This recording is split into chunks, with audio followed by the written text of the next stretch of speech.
I call members to order, and I would like to welcome a new member this afternoon, Delith Jewell, who is the new member for the South Wales East region, and we look forward very much to your contributions, both here in the Senedd and the people of South Wales East, and all of the people of Wales, and I call on Delith Jewell to say a few words.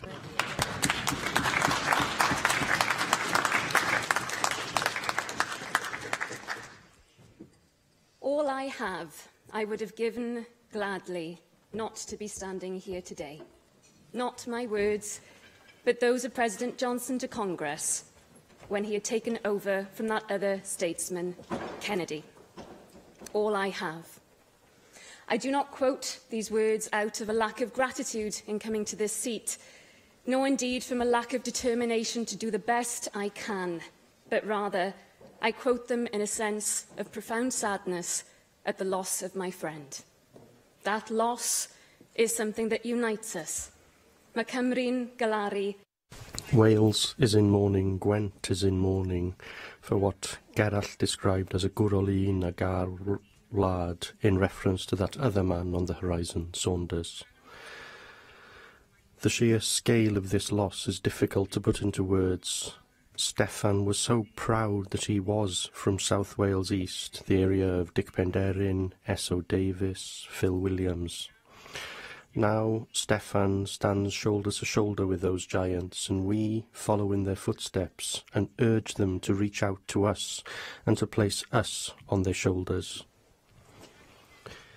In preparing for this address, I thought about the hours I spent with Steffan on a sponsored walk across South Wales East in 2016, and about that wonderful walk organised by his sister Nia and Rhianedd last year. Steffan brought people together, always. Not just a giant, but also a friend. I've spoken about giants, and I think it's fitting, because this place has always seemed like a place of magic to me. Things come into being here that didn't exist before. Yes, laws, but also ideas, alliances. It's long been a dream of mine to be here, not ever in these circumstances, but a dream all the same. Yeats taught me that in dreams begin responsibilities.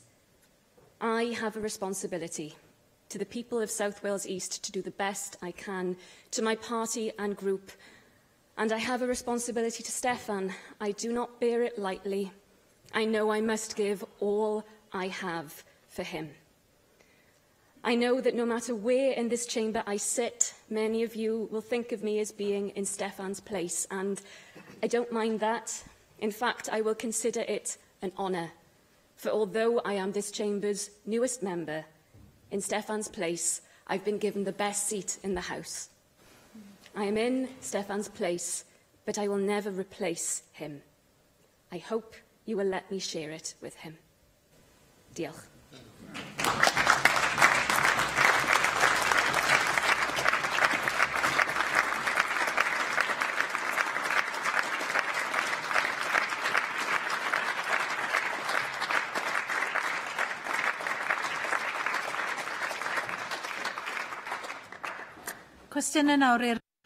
Now questions to the First Minister, and the first question comes from David Melding. What action is the Welsh Government taking to increase the provision of mental health support for young people? Diolch. Llywyd, actions to respond to the changing mental health needs of young people are being taken across the Welsh Government in schools and colleges, through the youth service, in the workplace and in the NHS, and through partnerships with third sector organisations and others. First Minister, last week the UK Government announced one of the largest mental health trials in the world to find out what can be done differently to improve young people's mental health and well-being. 370 English schools will take part in these trials, testing different approaches, while 9 areas will try new ways of ensuring children entering care get the mental health support that they need at that particularly vulnerable time. Schools in England will also deliver mental health education from 2020, something that Samaritans Cymru has said Wales should do Also, I realise you're developing best practice and improving services, and I welcome that. But will you also be looking at these initiatives in England to see where that evidence emerges and where their best practice emerges too, and also share what we develop here in Wales with our English colleagues?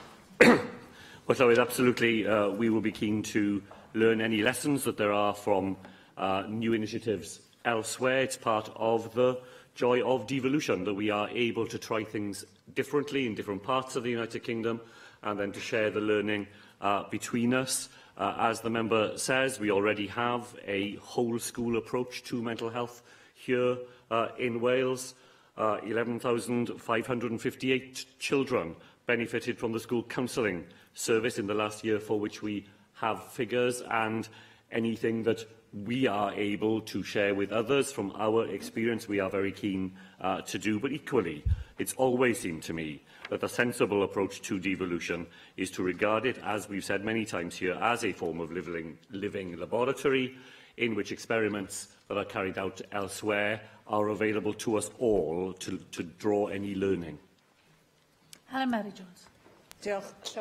First Minister, I'm sure that you'll agree with me that it's very important when we're designing services for anybody, but particularly for young people, that we hear their voices in that process. I'm sure that you'll be aware that our Youth Parliament has already identified mental health and mental health services as one of their priorities, and I would like to invite you to commit today to work as a government to working with the Youth Parliament, taking very seriously the suggestions that will come from them, and ensuring that as we improve services for the mental health of our young people in Wales, that those young people's voices are right at the centre, as they would say, nothing about us without us. Well, Llywyd, I'm completely committed to developing our public services with the voice of the user in the centre of the way that we think about those services and try to develop them into the future. There are some groups in the population we have to work harder to make sure that their voices get heard, and the voices of young people who have a mental health condition are certainly in that category. I had the opportunity to meet with a group of young people using mental health services brought to the Senedd by Helen Mary-Jones when I was the Health Minister, and greatly valued that opportunity and the insights that those young people were able to provide to us. And in the field of mental health, that is particularly important, Llywyd, because we know from the most recent figures in England, for example, that there is a six-fold reported increase amongst children and young people saying that they have a mental health condition over the last 2 decades. Yet, clinical diagnosed mental health conditions amongst that group of people is up only marginally.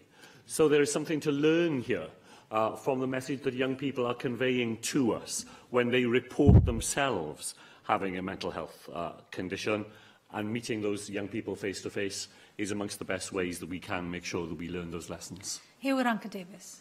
We're always tempted to look far afield for the very best possible examples of how to improve our services in terms of child and adolescent mental health. But of course, back in the autumn, the Health Secretary, Yvonne Gethin, and I were delighted to be in Jane Bryan's constituency, attending the launch of £13.4 million of funding through the Transformation Fund at the Sereni Centre to a more joined-up approach of child and adolescent mental health services, very place-based, very community-focused, drawing on all the resources, all the capabilities of that area to support and nurture our young people.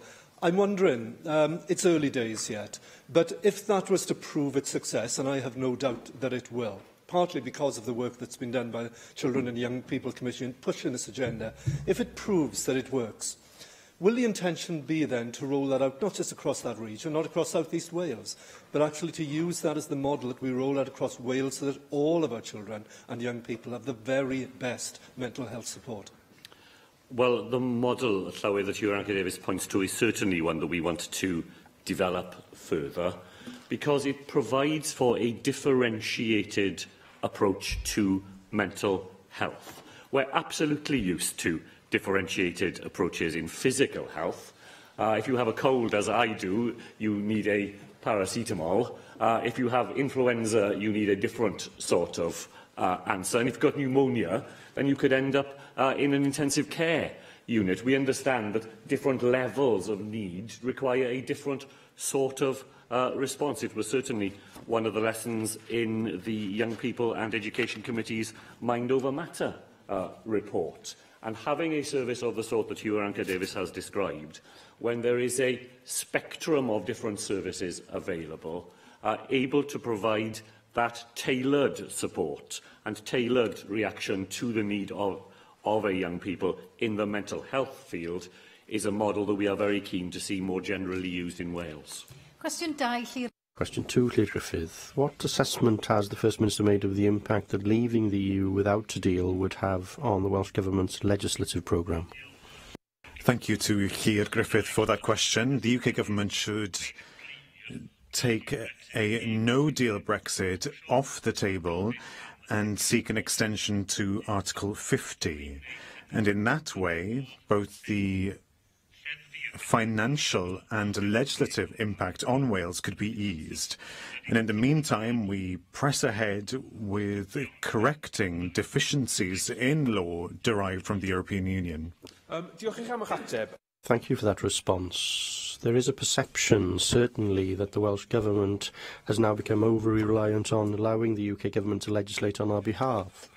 So can you confirm that the Government's policy is that this place should legislate on behalf of Wales unless there are specific reasons for not doing so, and not, as some are suggesting, that there is an over-reliance on Westminster to legislate on our behalf? That's important because it cuts out an important scrutiny role that we as Assembly members have in the context of that legislation, and bearing in mind that the Dáil is looking at sitting 6 days a week to deal with the possible situation that Westminster, of course, is talking about sitting during half-term. Do you anticipate that this Senedd will need to sit more often in order to cope with the legislative programme that will be necessary in the face of a no-deal Brexit?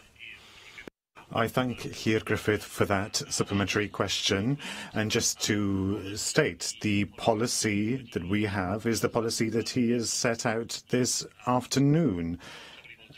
That the responsibility to legislate are in the hands of the Assembly. We want to see the Assembly dealing with those particular responsibilities unless there's a specific reason that we can't do it in that way. And, of course, Brexit does create the context where that specific reason arises. And what we're doing is the same as they're doing in Scotland, where the House of Commons can do things that are entirely technical, that don't change our policy at all, because there is insufficient time for us to redo things that they do. Then we say, well, we're content for them, with our agreement, to legislate. But if policies change, then we bring them to the floor of the Assembly.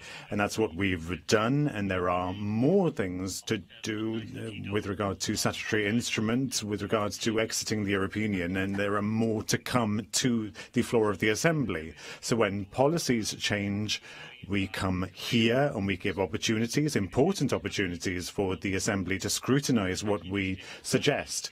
In the context of exiting the European Union, where there are so many things to do, when the changes are only technical in nature, then we give the opportunity to the House of Commons to do on our behalf, as they do in Scotland. And just to come to the final question, I can foresee a situation where we will have to allocate greater time on the floor of the Assembly to deal with the impact if we are going to exit the European Union.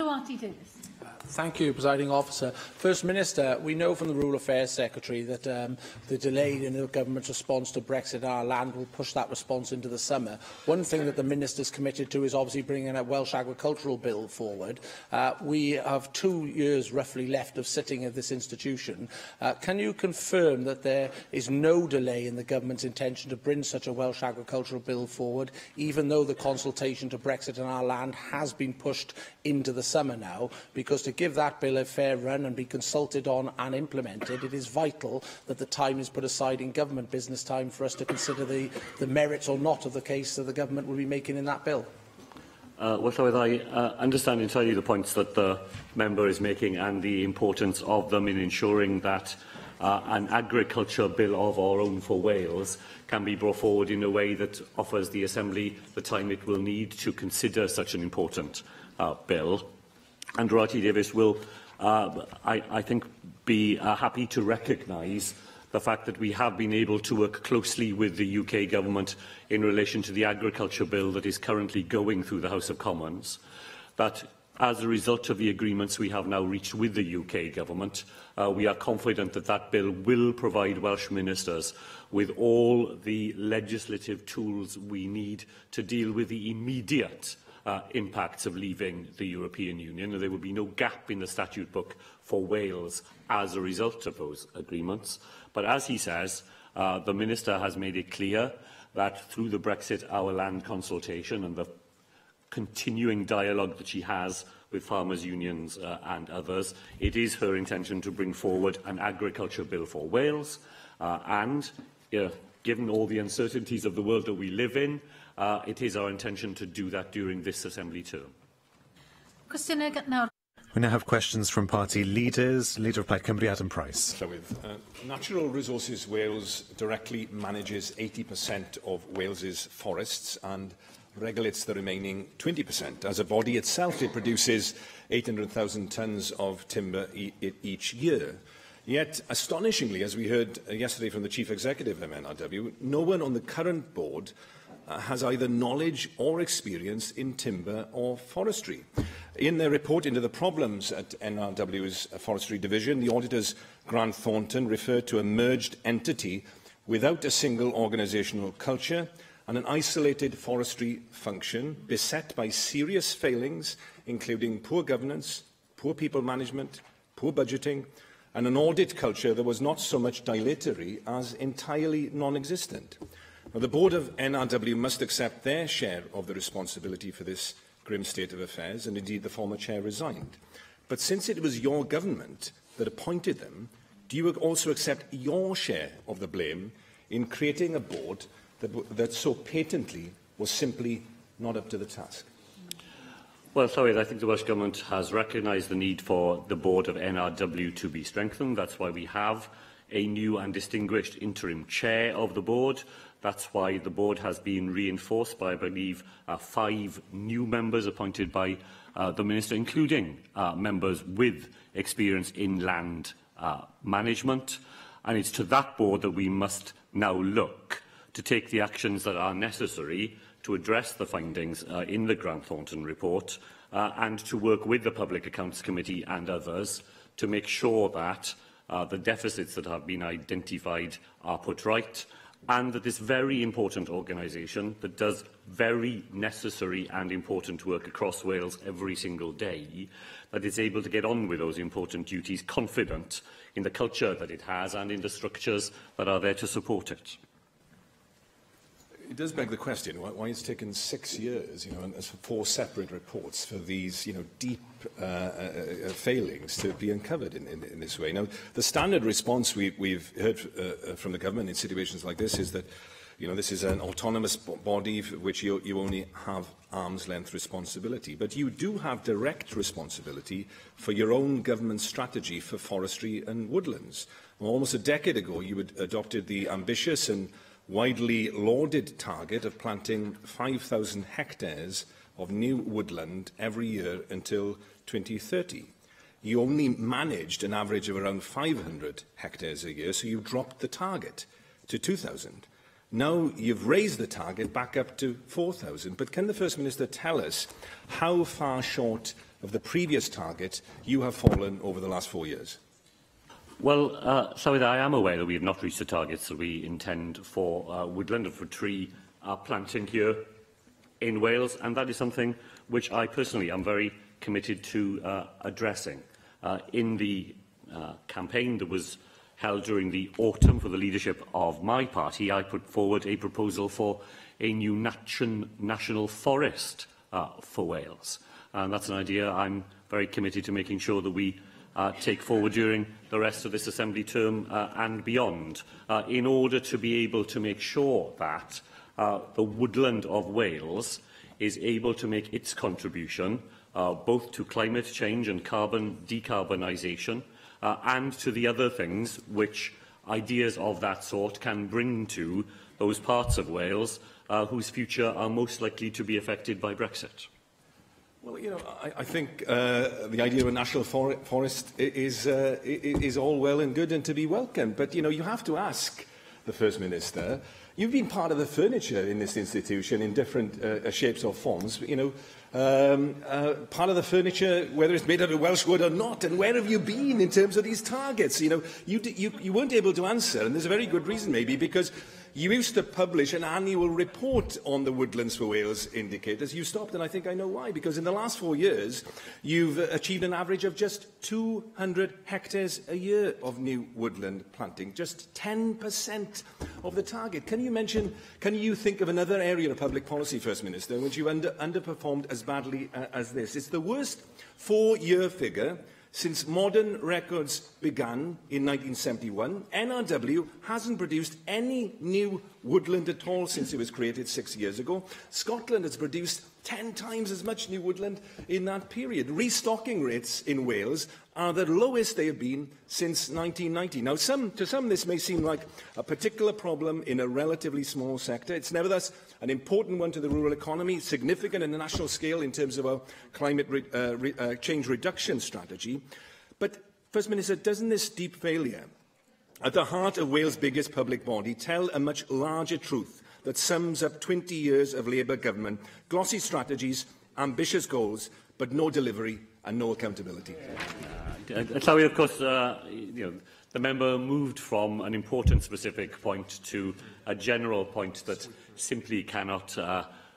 he cannot construct his general point on the specifics that he identified. On the specifics, I agree with him that woodland in Wales is a genuinely important part of what we do, that we do have to do better in it, that there are very good reasons why it is particularly important now to put a focus on that part of what we do. I'm personally committed to making sure that we do that. The debate here in the Assembly, and that there will be a statement from the Minister on forestry on the 12th of March, as we currently plan it. That is an example of a government that is prepared to grasp these issues, to make the difference that is needed to be made, and that is the story of Labour government here in Wales. Leader of the Opposition, Paul Davies. First Minister, do you agree with the Association of School and College Leaders Cymru that the severe funding crisis in Welsh schools is having a detrimental effect on our young people? What I agree with them is when they point to the fact that austerity imposed on Wales by his government is having the effect that they regret. And I regret the fact, and regret every day, that we are unable to invest to the extent that we would like in our schools, in our hospitals, in housing and in all the other things that we would like to do in Wales. The association that he points to, and I've seen their letter, puts their finger on where the blame lies, and it belongs with him and with his government. First Minister, you need to stop giving excuses and start taking responsibility. You are responsible for education here in Wales. And First Minister, this open letter to your Education Minister is a damning reflection on the way your government has managed education here in Wales. Despite having £1.20 to spend on education here in Wales for every £1 in England, we still see a significant shortfall in school budgets, which is actually undermining hopes for future reform. Now, according to the NASUWT, we know that pupils in Wales receive £645 less per head than pupils in England, and schools in Wales are facing a collective shortfall of £291 million in their budget, and £450 million of education funding never reaches the classroom. So why have you chosen to provide schools with what has been described as a totally inadequate level of funding, which has pushed schools to crisis point? So the last time that Paul Davies's party was prepared to say to the public in Wales where they would take money from in order to fund the many things that week after week they tell us need to be done. It was the education budget that they chose as the main sacrifice for the rest of their plan. So I don't think we will be taking too seriously the crocodile tears of the member on this matter this afternoon. In fact, the Institute for Fiscal Studies has made it clear that the gap between funding in Wales and in England has narrowed to a point where it scarcely exists. And here in Wales, we have a deliberate policy of passporting on to education in Wales all the money that came to us from his government for teachers' pay. We look forward to making sure that we have money from his government to cover the increase in teachers' pensions that they have introduced. And we will continue to do that just as we ensure that the money that goes to local authorities and to improvement consortiums is then passed on in turn to schools. First Minister, the facts are absolutely clear. As you know, for every £1 spent in England, your government can spend £1.20, and you cannot deny those facts, given it was you who agreed this fiscal framework with the UK government in the first place. So is there any wonder there is a crisis in our schools when they have received consistent cuts to their budgets by your government? And let's look at the figures, shall we, First Minister? We know that between 2010-11 and 2018-19, gross budgeted expenditure on schools has received a real terms cut of 7.9%. Now, this inability to support our education sector has seen a significant number of teachers leave the profession.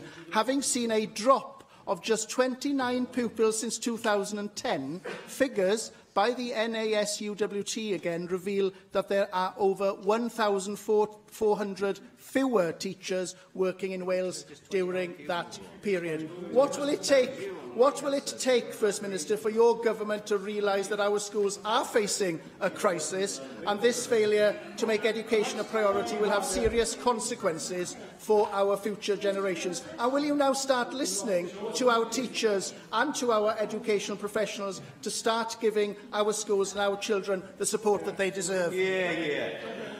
The member asks for facts, and let me give him 888 million of them, because that is the number of pounds less that we have to spend on public services here in Wales today as a result of his government since the year 2010. £880 million more. Every one of those pounds is a fact that we could be used to spend on public services here in Wales. If he believes that teachers in Wales do not understand that the problems that they face in the classroom are the result of the decisions that his government has made and that we have to deal with every day, then really he needs to get out a bit more and speak to the people who understand this at the front line. Leader of the UKIP group, Gareth Bennett. Diolch, Lewis. First Minister, a fortnight ago you restated the Welsh Government's intention to legislate on removing the defence of reasonable chastisement. I won't ask you if you're still intending to bring in a smacking ban, since what you said last time was quite clear. You stated that you were determined that the ban would get through the Assembly during this Assembly term and get onto the statute book. Given that this legislation is likely to be widely unpopular, why are you so intent on creating a new law in this area? Well, we will bring forward a new law in this area. Llywyd, it was part of the Labour manifesto. It's part of the manifesto on which my party is elected. We believe in keeping those promises to the Welsh public, and we will bring forward a bill, which it is then for the Assembly to scrutinise and to debate. My party will be committed to seeing that bill onto the statute book, and we look forward to working with others in this chamber who share that ambition. Well, I thank you for your clarity on the issue. Now, the results of the official consultation on the smacking ban showed that opinion was fairly split on this. Half of the respondees felt that legislation would protect children's rights, but half felt that it would not. It seems that, at best, the smacking ban is a law that will split the Welsh electorate down the middle. Now, this is this is the Assembly's own consultation. All of the opinion polls conducted before this have shown a strong view against the smacking ban. I wonder if your Welsh Labour government has thought enough about how the smacking ban is going to be policed. How will it be enforced? Will we have children informing against their own parents? And if we do, who will be able to verify whether the claims are true or not? We could be heading into some kind of imitation of Stalin's Russia of the 1930s, when perfectly law-abiding parents got sent to prison camps because their children were encouraged to whisper allegations against them to their school teachers. Is this the kind of scenario you want to occur here in Wales? Well, Llywydd, I recognise nothing of what the member has said about the proposal that we will bring forward. We will bring forward a proposal to remove the defence of reasonable chastisement. No adult can be hit in this country and such a defence mounted. Why should a child be allowed to be hit and then that defence brought forward? This is the position that exists already in countless countries across the globe, countries where none of the entirely scaremongering possibilities that the member identifies have happened, and none of which we expect to see happen here in Wales. Well, I'm sure, First Minister, you appreciate that we live in a time when we've had a whole catalogue of historic sex abuse claims made against people, some of them against perfectly innocent people. Many of these historical sex allegations have turned out to be pure delusion, but I'm sure plenty of innocent people have been caught up in them. If the state encourages children to start making allegations, then we could have a whole new catalogue of wrongful prosecutions. Are you really sure your legislation is going to be robust enough to prevent this possibility? So with where abuse takes place, we want people to speak out. If it happens in the home when children have a story to tell, then we want to encourage the position where they feel confident to come forward and make their stories known. Just as we do in situations where people who have suffered in the past and in silence now feel able to come forward and tell their stories. On this side of the chamber, and I think in many parts of this chamber, that is regarded as a sign of progress and a sign that things are better today than they were in the past, when people were fearful and felt unable to have their stories heard. I'm sorry that that view is not shared in all parts of this chamber. Question 3, Cadwyn Jones. So what progress has been made to establish a proper mechanism for resolving disputes between the governments of the UK? Well, can I thank the member for the question, and to say how much I look forward to answering what must be his first question to a First Minister since the very first year of devolution. And the answer to his question is that at best modest progress was reported on this matter at the last JMC plenary in December. The Intergovernmental Relations Review, commissioned in March of last year, when the member represented Wales at the JMC, is yet to produce a report. I thank the First Minister for his answer. Does the First Minister share my concern that the current arrangements for dispute resolution are inadequate, because we know that the UK government is the arbiter of disputes, despite frequently being a party to those disputes? And if he agrees with me on that, what kind of system would he like to see in its place? Diolch, Llywydd. Well, I entirely agree with Cadwyn Jones that current arrangements for dispute resolution are inadequate. Like so much of intergovernmental machinery in the United Kingdom, it will come under greater pressure in the future as a result of Brexit, and as report after report of select committees at the House of Commons and the House of Lords and committees here have reported, the current machinery simply cannot bear the weight of the issues that Brexit is producing for the United Kingdom. What we need, then, is a set of arrangements that are based on principles, parity of esteem, parity of participation, the principle that disputes are always best avoided where they can be. Those principles should lead to a set of rules, and those rules should have within them an element of independent expertise and arbitration. Llywydd, members will be, I think, glad to know that in the work that is being carried out under the JMC plenary, and that the former First Minister helped to get started, Wales is taking the lead in drawing up the principles for future intergovernmental relations. And that as we saw in the intergovernmental agreement, if you get those principles right, then the practicalities of a dispute resolution system are always likely to be more robustly put in place. Mark Reckless. Disputes generally centre on money and power. First Minister, you're generally thought to have had a fairly successful record at negotiating the fiscal framework with the UK government to resolve the funding coming to Wales. Your predecessor, I would say, did a good job negotiating with the UK government about the powers of this Assembly and the devolution settlement in the Brexit context. Doesn't that show that the essential mechanism for resolving disputes will generally be that of negotiation? Well, thank the member for what he said, and I don't disagree with him that negotiation is always going to be the main way in which disputes are resolved. What we are talking about in this question, and the way that the former First Minister put it, is what happens when negotiation runs out of road. And you do have to have a set of arrangements in place in order to deal with the point at which attempts to resolve disputes by avoiding them, by resolving them, by negotiating them, when that doesn't get you to the end point. And what we cannot have, as Carwyn Jones said, is we cannot have a system in which the person, the body that is responsible for resolving the dispute is a party to that dispute. That's what happens at the moment. It's not acceptable now. It's certainly not acceptable in the long run. When negotiation runs out, then you have to have a mechanism that is genuinely independent and commands the confidence of all the players involved in it.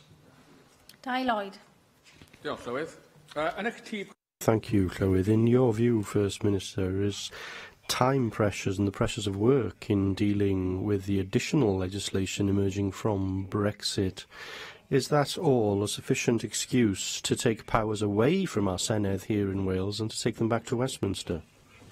Well, Llywydd, just to restate, as I've said many times, there is no single power that has been taken from this Assembly to Westminster. Everything that comes to Wales after Brexit is going to come here. And it's only with the agreement of this place that powers will be able to move anywhere else. We haven't agreed to anything moving, and nothing has moved. Only last week, into the matter that was a subject of controversy on the floor of this Assembly, the UK government, in its second three-monthly report, confirmed what I've just said, that not a single power has left this Assembly, not a single use has been made of the mechanism that is in the Withdrawal Act to deal with powers returning has been used, and that there is no intention on the part of the UK government to use that mechanism, because we have demonstrated an ability to resolve matters that lie between the component parts of the United Kingdom on the basis of agreement, as the Welsh Government said we would be able to from the very beginning. Question 4, Mohammed Ashkar. Sir, will the First Minister make a statement on the Welsh Government's Sustainable Social Services Third Sector grant scheme, please? Thank the member for the question. Shall we? The Welsh Government's Sustainable Social Services Third Sector grant scheme provides £7 million each year to third sector organisations, delivering 32 projects that support vulnerable children, adults and older people in Wales. This grant is in place from April of 2016 to March 2020. Thank you very much for the answer, Minister. But Family Fund is a charity that provides grants to families on low incomes who are raising disabled or seriously ill children in Wales. Earlier this month, Family Fund announced that they have had insufficient funding to help all families and were no longer able to accept applications until April 2019. One reason for the predicament is that the funding from the Welsh Government's Sustainable Social Services Third Sector Grant Scheme was cut in 2016 from £2.5 million a year to less than £2 million over the next 3 years. Does the First Minister accept that this funding cut is having a detrimental effect on projects and initiatives that support his government strategy for social work services in Wales, especially for disabled and seriously ill children? Well, Llywydd, I want to recognise the important work that the Family Fund does in Wales and will go on doing in Wales as a result of the £500,000 every year that it receives through the Sustainable Social Services grant. Some members here will recall that back in 2016, we developed a set of rules that said that no one organisation could receive more than 10% of the total amount available in that grant. And that's exactly what the Family Fund receives. It receives the absolute maximum amount available under the rules of the Sustainable Social Services Grant Scheme. And indeed, in the first year of the scheme, we provided the fund with an additional £400,000 in that year in order to smooth the transition from the amount of money it previously received to the amount we are able to provide under the new grant arrangements. And part of the reason why we decided that no one organisation could receive more than 10% of the total sum available was because we wanted to allow other organisations with equally important projects to get funded as well.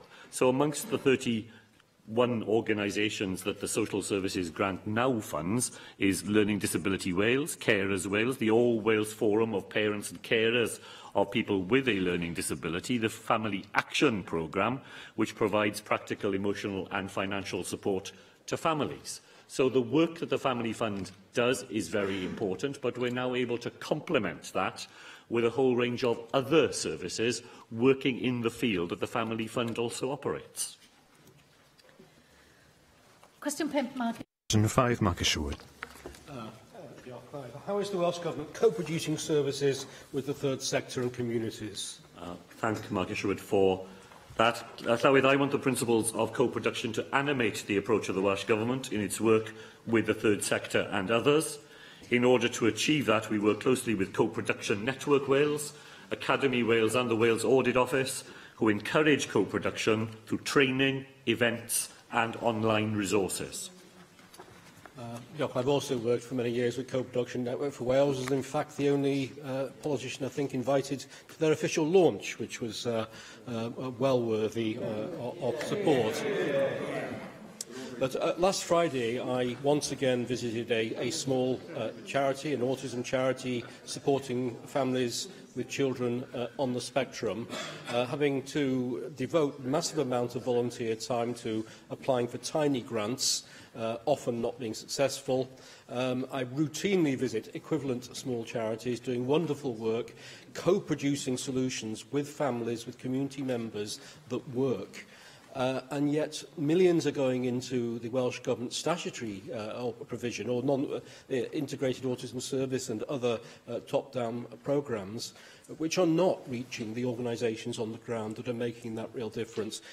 Given that the interim evaluation of the IAS last March identified the failure of co-production because of a top-down approach as being a significant problem, how can you and will you personally intervene to drive your understanding of co-production, which I know is deep and meaningful, so that we can actually begin to do this right and ensure that what funding is available, and there's a lot out there, is going where it can make a real difference rather than into county halls where it doesn't always reach the places that could make that difference so badly needed.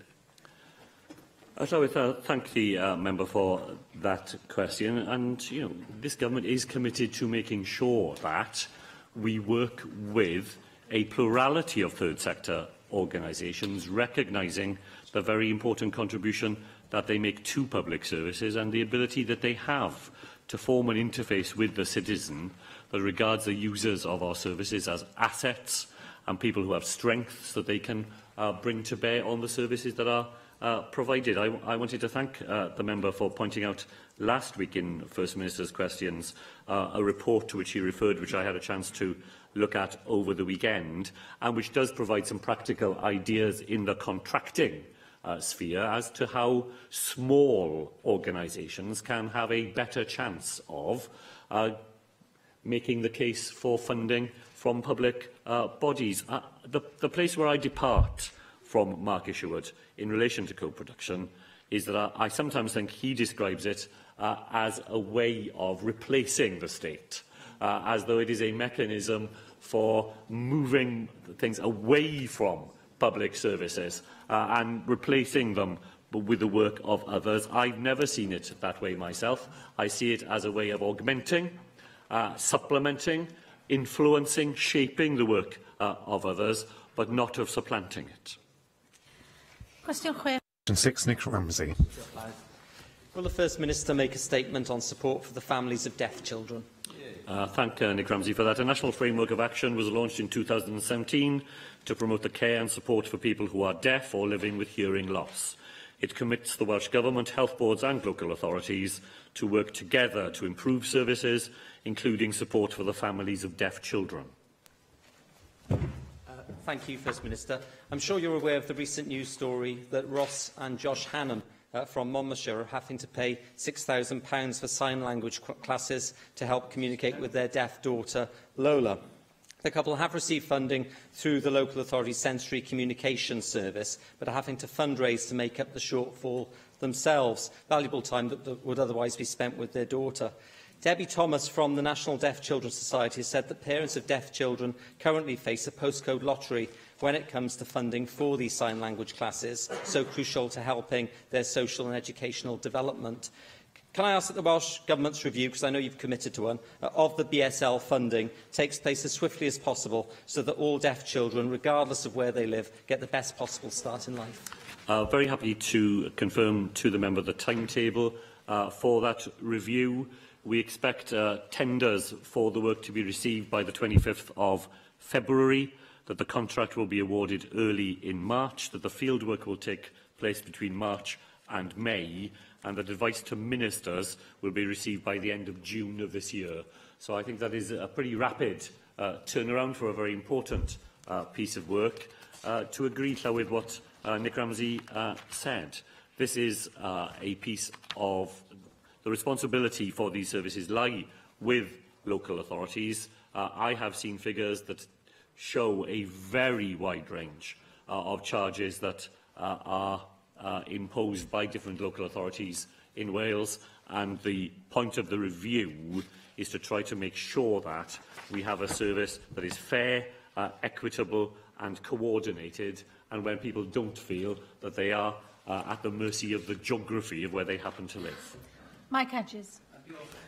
Can I join with Nick Ramsey in talking about the importance of sign language, not just to parents but also to siblings, an opportunity to be able to talk to other members of the family. And like I said last week, it's the first language of many deaf people. I think I follow on from Nick Ramsey said, it's about, not only just about cost, it's about availability. And there is a serious problem of having people who are capable of teaching sign language. If we made it free to everybody who wanted it, it wouldn't, in many cases, it wouldn't make a huge difference because there's not enough people to teach it. So what can be done to increase the number of people able to teach sign language so that more people can learn how to talk to their siblings, to their the parents can talk to their children, so we've got a situation where equality exists.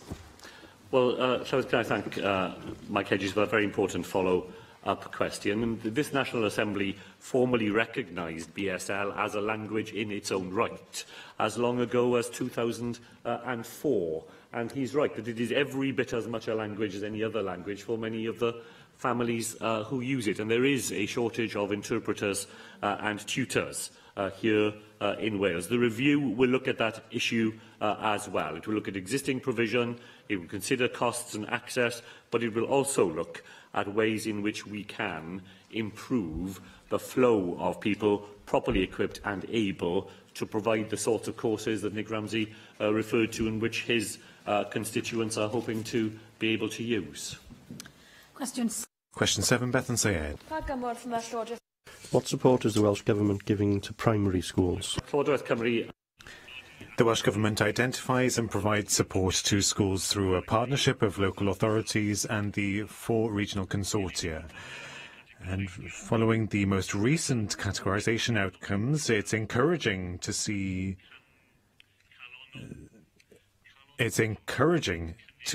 more primary schools needing fewer days of support in the coming year. Thank you for that response. A few weeks ago, I met with a number of head teachers in the Swansea area, and in their own words, they said that the situation was reaching crisis point in terms of what's happening in primary schools in that particular area. Morale is very low. Those aren't my words, but theirs.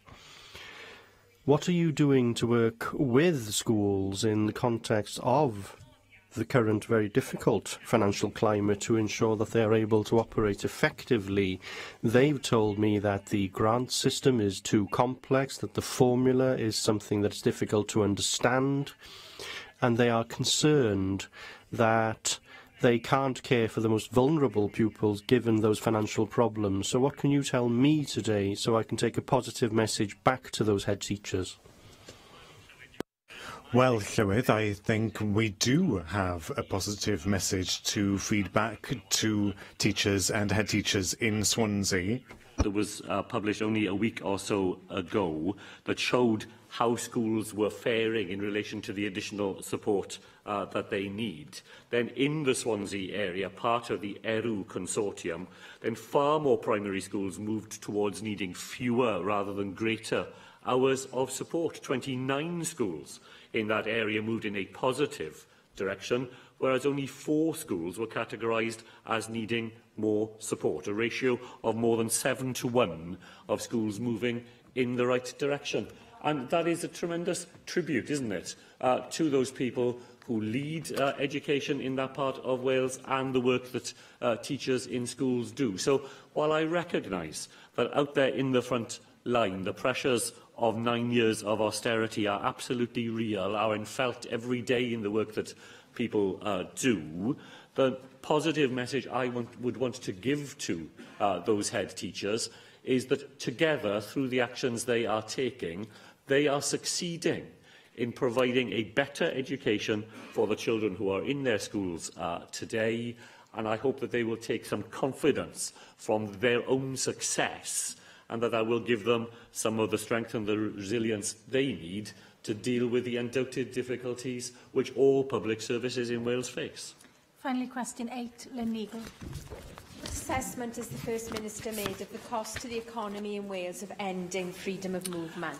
Thank Lynn Eagle for that. The UK Government's own economic analysis, published in November, concluded that reducing migration from the European Economic Area to zero would reduce UK GDP by almost 2%. The impact of ending freedom of movement will be felt directly in Welsh businesses, universities and public services. Thank you, First Minister. Would you agree with me that it would be a very serious mistake to leave the EU without any clear idea of the destination? And will you make it clear to any ministers from the UK Government, or indeed anyone with significant influence over Brexit, such as the leader of the opposition in Westminster, that supporting a blindfold Brexit would be an unacceptably high-risk policy? Well, we're certainly not in favour of a blindfold Brexit, and never and have not been since the very earliest days after the referendum. The member knows I know very well the prospectus that the Welsh Government set out in that immediate aftermath. A Brexit that is shaped by the needs of the economy and jobs here in Wales. A Brexit which has a clear destination in terms of membership of a customs union, dynamic regulatory alignment with the single market, a fair movement of people regime, That is the sort of Brexit, if we are to have Brexit, which does the most it can to mitigate the impact on the Welsh economy of leaving our closest and most important market. And I take every opportunity, as do my Cabinet colleagues, to advocate for that form of Brexit at every opportunity that comes our way. I thank the First Minister. The next item is the business statement and announcement, and I call on the Trefnydd to make a statement. Rebecca Evans. There are no changes to this week's business. Draft business for the next 3 weeks is set out on the business statement and announcement, which can be found amongst the meeting papers available to members electronically. Andrew Arty-Davis. Thank you, Presiding Officer. Organiser, could we have a statement or response to the Minister's commitment to do an environmental impact assessment on the Barry incinerator? This commitment was given by the Government back last February. We are in February of 2019 now. That's 12 months, believe it or not, and we still haven't had a response from the Minister as to whether she is going to carry out this assessment or insist that NRW carry out this assessment. Many residents, not unreasonably, are very concerned about this, and they see that the Government has turned their back on them. In particular, as the previous First Minister indicated that such a decision would have been made by November of last year. It cannot be still sitting on someone's desk waiting for a decision to be taken. Surely the decision has been taken. Can we now have that decision communicated so we know whether an environmental impact assessment will be undertaken? Thank you for raising this issue, and I know that this matter has it's clearly a very complex matter which is requiring some detailed consideration, and I will ensure that you receive a more comprehensive and complete idea of when a decision will be made. Di Lloyd. Trefnydd, you'll be clearly aware of the announcement last week of plans by the UK Government to develop a West Wales Parkway rail station on land at Felindre, Swansea, within your Gower constituency. Now, the proposal, as you know, which would make use of the Swansea District Line, will bring about improvements to passengers in West Wales by delivering shorter journey times to Cardiff and London, being as electrification has gone, reducing the journey by up to a quarter of an hour, with scope for greater journey savings if line speeds are increased. It could also help with congestion issues on the M4 around Swansea and Port Talbot and the main commuter arteries into Swansea. Clearly, though these East Wales East-West rail improvements cannot be looked at in isolation, you'll be aware that the Welsh Government has previously commissioned a feasibility study for a Swansea Bay and Western Valleys metro. South West Wales is crying out for improved public transport, and rail needs to play a key part in that. As well as seeing services to Swansea and Neath stations protected, we also need to see other routes being brought back into use. The Amman-Swansea Valley rail route, for example, and ensuring quality transport links to Neath, Dillais and Afan valleys. The Welsh Government has been quiet on the UK Government's West Wales Parkway proposal, and I would therefore be grateful if the Minister for Transport would bring forward a statement on what discussions he is having with the UK Government and how he sees the West Wales Parkway interlinking with a wider challenge of developing further rail and tram infrastructure within the region as part of the Swansea Bay Metro. Thank you very much for raising this issue. I know that the Economy Minister has responded to those proposals by the UK Government, but he'd be more than happy to recirculate his response to that, whilst also providing an update on the feasibility study with regards to the West Wales Metro proposals. Vicky Howells. Trefnydd, I'd like to request 3 statements today. First of all, I'd welcome a statement from the Education Minister on the next steps that the Welsh Government will take to tackle bullying in schools. The Respecting Others consultation is due to close later this week, but after many years in the classroom, I am still concerned that we do all we can to deal with this issue. In particular, I'm concerned about our approach to tackle LGBT+ bullying, as we know, for example, a higher rate of Welsh LGBT+ young people experience bullying than anywhere else in the UK, according to recent statistics. As February is LGBT History Month, I hope that this is something that we can make real progress on. Secondly, RCT Cabinet has approved a policy of setting fixed penalty notices for up to £400 to tackle fly tipping. To my constituents, like people throughout Wales, fly tipping is a real concern. So it would be good to see the Council using these powers that have just been made available to them by Welsh Government. Could we have a statement setting out how ministers are prioritising action against fly tipping, in particular assessing the efficacy of changes in terms of fixed penalty notices? Finally, it was really positive to read the statement that over 150 employers have now signed up to the groundbreaking Code of Practice on Ethical Employment in Supply Chains. This is a welcome step, but could we have an update in the Siambr from the Minister for Economy on other interventions the Welsh Government can take to promote good employment practices? I'm thinking in particular here of the ways in which the economic contract can be used to encourage more businesses in Wales to sign up.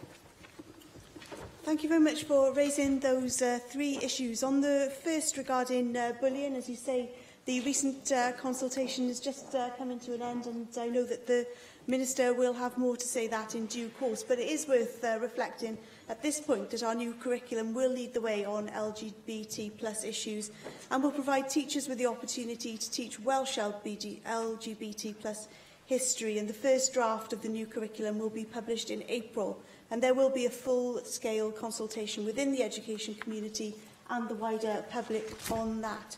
You quite rightly raised the issue of transparency in supply chains, and the Minister was listening to your comments, and he has indicated that he would be happy to bring forward a statement exploring the work that's being done, particularly through the economic contract. I can tell you also that you know that we've launched the Ethical Employment in Supply Chains Code of Practice, aimed at making those supply chains more transparent and preventing exploitation of workers by ensuring that they are treated fairly at every stage in the supply chain. And this is very much a first for Wales and a first for the UK. And I'm very pleased that we now have 159 organisations signed up to the code so far. And we obviously would expect all organisations, businesses and third sector organisations who are in receipt of public sector funding to sign up to that code. And finally, you raised the issue of how the Welsh Government is seeking to ensure that the correct penalties are paid for fly tipping. Well, it is a criminal offence, punishable by a fine of up to £50,000 or 12 months imprisonment if convicted in a magistrate's court, and this can attract an unlimited fine and up to 5 years of imprisonment if convicted at a Crown Court. The Welsh Government is proposing to introduce new fixed penalties to help local authorities deal with household waste duty of care offences. And this additional enforcement tool will aim to reduce the amount of domestic waste being passed to unauthorised waste carriers. Mohammed Ashkar. Madam Presiding Officer, Minister, may I ask for a statement from the Welsh Government on the eligibility criteria for social housing in Wales? My constituent, Mr. and Mrs. Haradine, and their 4 children rent a house from Newport's City Homes. For the last 3.5 years, the house has been suffered from damp and mold growing all over the property. This is affecting their health and their children, who have developed asthma and bronchitis. Health visitors and a doctor of Royal Gwent Hospital have written to the Housing Authority stressing that the condition of this house is causing health problems in the children, but all in vain. No action has been taken by the local council or city council, you can call it. They desperately need to move out, but because both parents are in employment, they are not considered as a priority by the city council.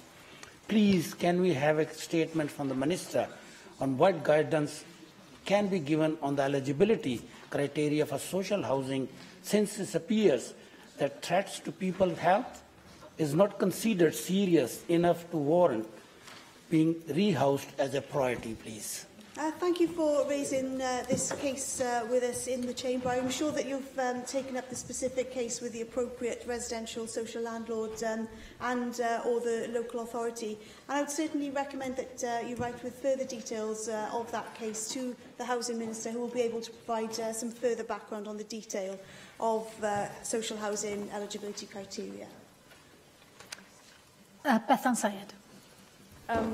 Diolch, Trefnydd. I just wanted to ask for a debate on the Welsh Government's definition of local in relation to housing development. I know you can't comment on local cases, but I'm sure you're aware of the issue with regards to housing development in Pennard. And Swansea Council has defined local as mumbles. Now, I know of an instance of a young woman who moved home because she'd lost a child to a heart condition.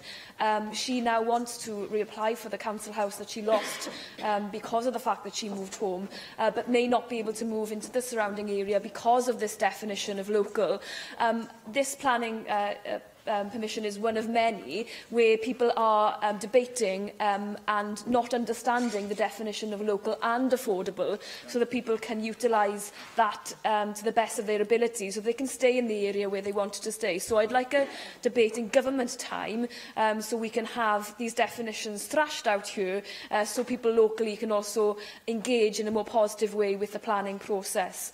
My second request for a statement would be for an update on the legislative programme of the Welsh Government, be it in a written or an oral form. We heard from the Welsh Language Minister last week that she was dropping the bill in relation to establishing a commission.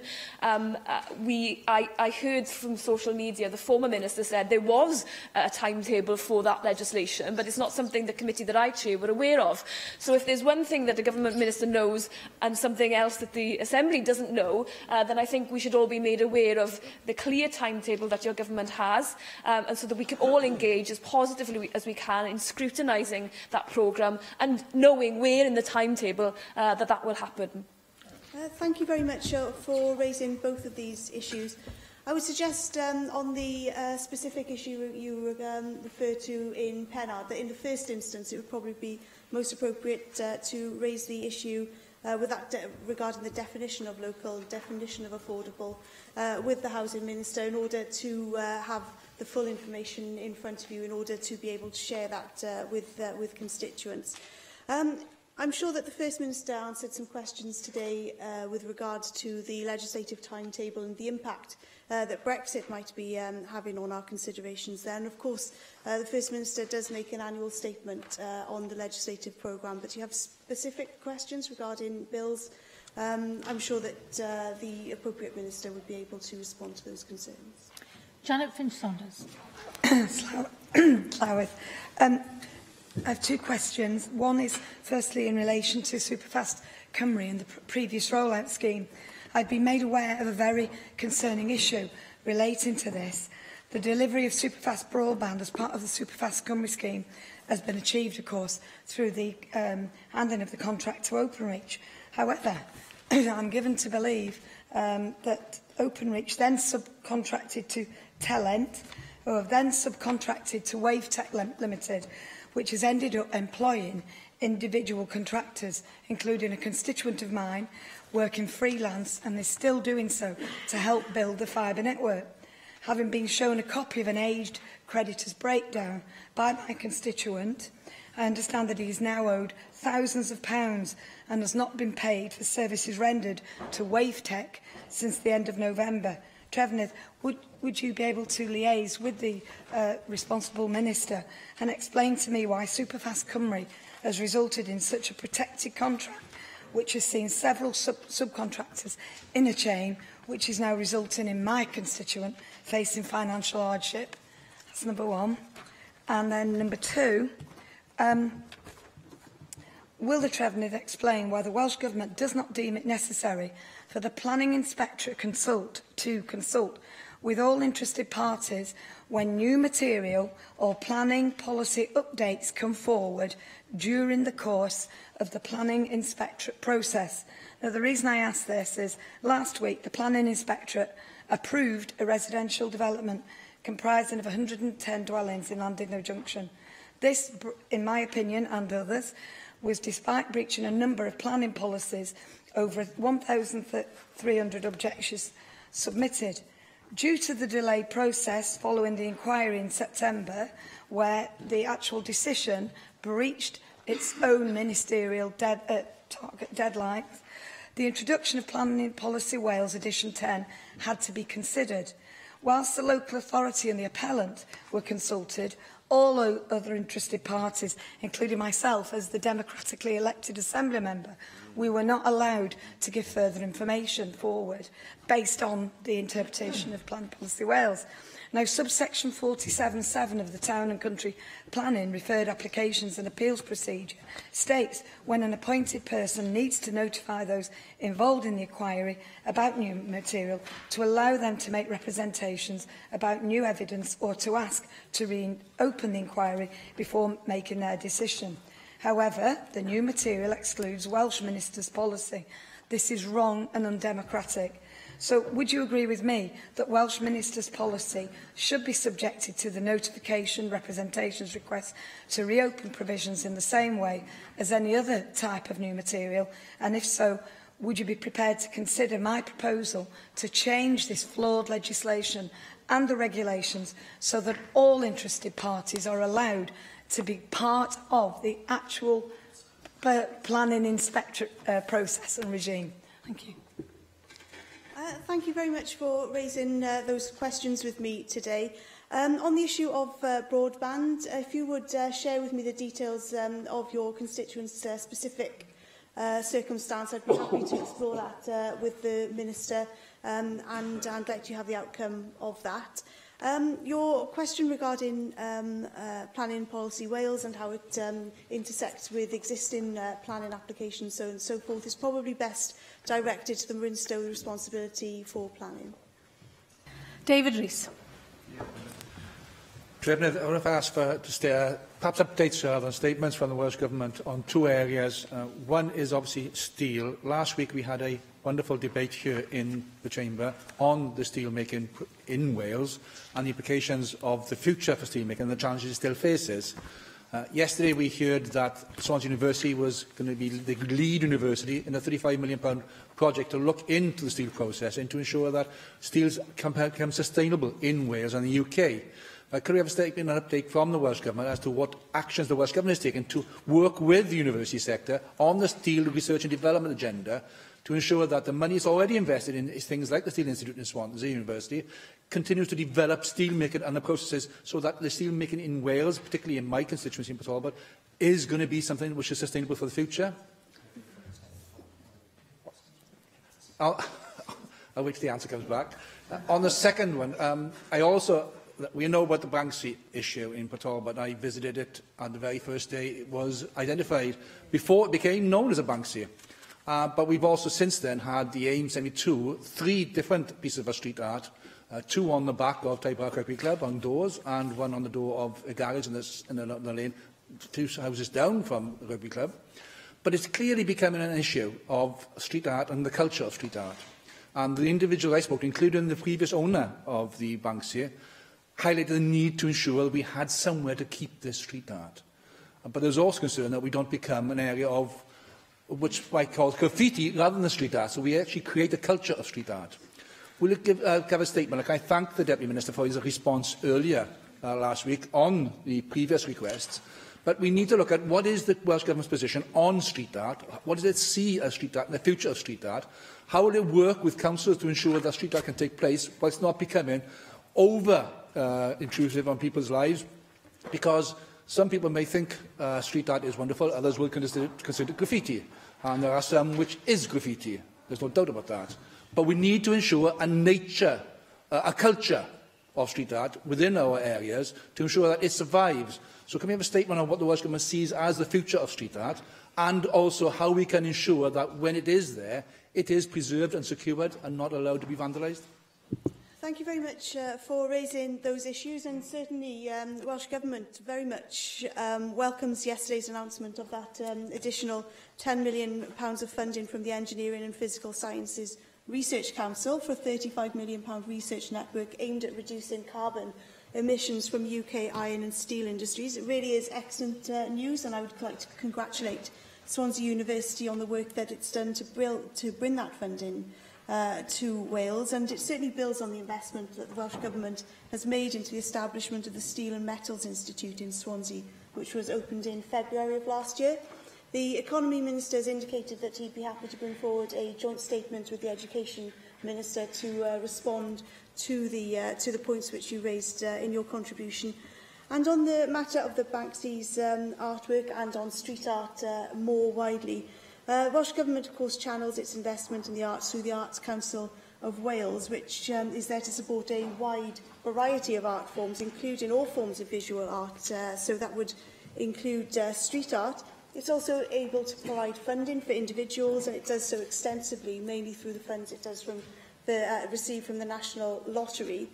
On the specific issue of the Banksy artwork, as you know, we're meeting the security costs prior to the removal and relocation of that to another site in Port Talbot, and talks are continuing between Welsh Government, the new owner and the local authority to ensure that a suitable new location is found as soon as possible. Indeed, I understand there were some discussions just this week on that, and the new owner has committed to ensure that it will be displayed in Port Talbot. The new art will be displayed in Port Talbot for a minimum of 2 years, which I think is very welcome.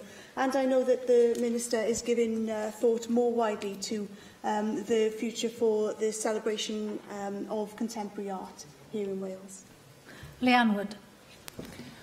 Finally, this week, the UK Government has admitted that the huge rise in the numbers of people reliant upon food banks is partly, at least, due to the rollout of the disastrous universal credit. We also know that welfare reform is partly responsible for the steep rise in street homelessness as well. So surely, after admitting this, the UK Government cannot carry on with it. So will you agree to write to the UK Government to make the case that their benefits reform is causing great harm, and will you tell them in the strongest possible terms to scrap universal credit now?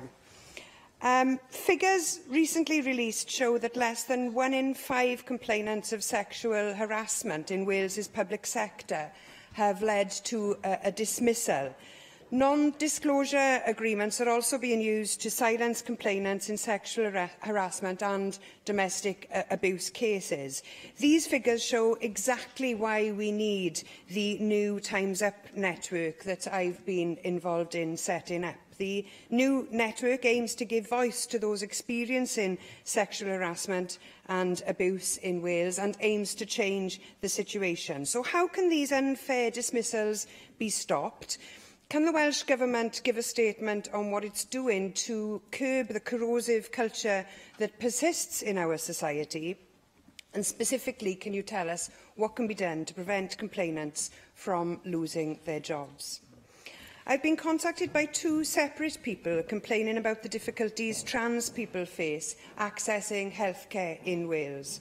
One whose personal experience dates back to the period 2008 to 12, but another who has more recent experience confirms that matters have not changed in the intervening 7 years. It's not acceptable, is it, for someone to have to go to Scotland to self-refer themselves to a gender identity clinic because of such a long delay in getting a referral from Wales, a delay that saw this person attempting suicide because of the toll it took on their mental health. It's not clear why people can't self-refer in Wales, or why they have to go through community mental health teams when that provision doesn't exist elsewhere. On moving back to Wales, the man who contacted me was refused a repeat prescription of HRT and told they would have to start the process from scratch, despite being on HRT for 2 years and having had a mastectomy whilst in Scotland. Clearly, this was unacceptable then, and it's unacceptable now. Now, I understand that there are proposals to bring Wales in line with Scotland's more progressive approach to trans people. So, can the Welsh Government please give an update to this Senedd on the progress with the new gender identity service for Wales and how these specific inequalities that I've talked about can be ended? And finally, the former leader of UKIP in the Assembly over the weekend described his former party as an anti-Muslim party. Now, we have for a long time recognised this truth in Plaid Cymru, including when that former AM was the leader of the party in Wales. So will you join me in condemning any hate-based party that singles out or treats people differently on the basis of their religion, their language, or because they belong to a minority? And will you agree with me that this politics has no place in Wales, and anyone pushing a dangerous or discriminatory agenda ought to be ashamed of themselves? Thank you very much for raising those issues. I will refer to them in the order in which you raised them. The first was universal credit, and Welsh Government has consistently and regularly raised the issue of universal credit and a multitude of concerns about it with UK ministers. I know that the Minister for Housing has recently written to the UK Government again on this issue, and she would be happy to provide a... She'd be probably happy to provide a copy of that to you and put a copy in the library alongside the response which the Minister has received. On the issue of sexual harassment in the workplace, clearly this is of huge concern, so it would be remiss of me not to mention that this week is Trade Union Week, and membership of a trade union can provide individuals with huge emotional support, but also the legal support that they might need in order to take forward complaints of this kind. But clearly this kind of behaviour has no place in the workplace or anywhere else more widely, I would suggest, as well. Your question about accessing services for people, for trans people, the Minister has indicated that he will be bringing forward a statement when the new team comes into place around April of this year. And I would completely agree with you on the issue that of any hate-based party having being extremely dangerous, and politics which is centred around discrimination and hatred towards people because of their religion, their language, or their minority status of any kind clearly has no place in Wales. Jane Bryant. Diolch, Llywydd. Trefnydd. This morning alone, I've received over 40 complaints by email and social media about traffic congestion on the A467 leading to Junction 28 of the M4. The Welsh Government's Junction 28 road improvement works have been completed for a number of months now, but the situation is worse than ever before. Commuters are facing significant delays in all directions, and I've raised this on many occasions with the Minister, officials and Costain, and unfortunately this is not an isolated incident, and in fact it occurs daily and can't simply be attributed to teething problems. My constituents and people travelling down from the valleys and east of Newport are being seriously affected, making them late for work, school, exams, appointments and extending journeys home in the evenings. The tailback at peak times reaches Slip Road and inside lane of the M4, and commuters, local residents, have been incredibly patient while the works have been carried out, but it doesn't appear to be an improvement by any stretch of the imagination, and it's already adding to high air pollution and congestion in the area. One of my constituents who lives in Rogerstone told me that he works in the Orb Steelworks, and what should be a 15-minute journey to work is taken in well over an hour. Another managing director of business told me that it's causing stress to his workforce, and customers have told them that they've given up on getting there. And another has just told me that they have to leave an hour and 10 minutes earlier than their shift in a company in Tredegar Park, and that's for a 20-minute journey. So please can we have an urgent statement from the Minister for Economy and Transport on what is being done to resolve this issue, as well as details of what the markers are being used to measure how the project is delivering against its intended objectives. Thank you very much for raising this issue, and I know that you've already had a meeting with the Minister for Economy and Transport to discuss the congestion issue and to provide the Minister with some of those very detailed personal experiences that your constituents are experiencing on this stretch of road. I'm aware that you were provided with an update on a proposed way forward from Welsh Government, outlining the action that the project team are taking in order to try and resolve the issues which you've described, and the Minister has indicated he'd be happy to provide an update to all members. I thank the Trefnydd, and the next item is the statement by the Minister for Health and Social Services on unscheduled care winter delivery, and I call on the Minister to make his statement. Vaughan Gething. Thank you, Llywydd. I'm pleased to update members on the delivery of unscheduled care services this winter. I'd like to begin by paying tribute to the hard work and dedication of thousands of our health and social care staff this winter. I've had the opportunity to see frontline staff across Wales delivering services for people whilst under pressure. I've talked previously about the planning process for this winter, which included leaders from local health boards providing assurance to the Welsh Government about their readiness. The local plans were agreed in partnership between health and local government, and I've supported local organisations through an extra £39 million, provided earlier than before, based upon findings from our 2017-18 review and feedback from clinicians. I'm pleased to report improvements have been made following this additional investment and lessons learned from previous winters. I'm confident that without these, the winter we've experienced so far would have been much tougher on staff and had a negative impact on patient and staff experience. Emerging evidence tells us that the number of lost hours for patients waiting over an hour for ambulance handovers decreased by 30%, comparing December 2018 to December 2017. Hospitals across Wales reported considerably less time spent at the highest levels of escalation in December 2018 and January 19 when compared to December 2017 and January 18 respectively. When hospitals did experience those increased pressures, this winter they recovered and de-escalated quicker, and that is a real indication of improved resilience of frontline services. And hospitals have admitted fewer people over the age of 85 as emergencies this winter compared to the previous 2 winters. And the average length of stay for patients admitted as emergencies in December 2018 was at its lowest for over 6 years. There has been a continued reduction in the number of delayed transfers of care, and improvements have been made in waiting times. The number of people waiting over 36 weeks for elective care at the end of November 2018 was 41% lower than November 2017, and now all health boards are in a better position than they were last year. I'm also pleased to update members on a number of collaboratively delivered initiatives between the Welsh Government, local health boards, the Welsh Ambulance Service, third sector organisations that are already making a positive impact for people this winter. The Welsh Ambulance Service has collaborated with St John's on a Falls Assistance Initiative, responding to 773 people have fallen this winter, and over 85% of those calls included patients over the age of 65. Patient feedback indicates 94% of people were satisfied with the response provided. Since mid-December, local health boards have been working with the British Red Cross to support over 14,000 patients in 8 emergency departments across the country. The pilot aims to improve staff well-being and patient experience. It supports patients and their families in emergency departments and transports patients home.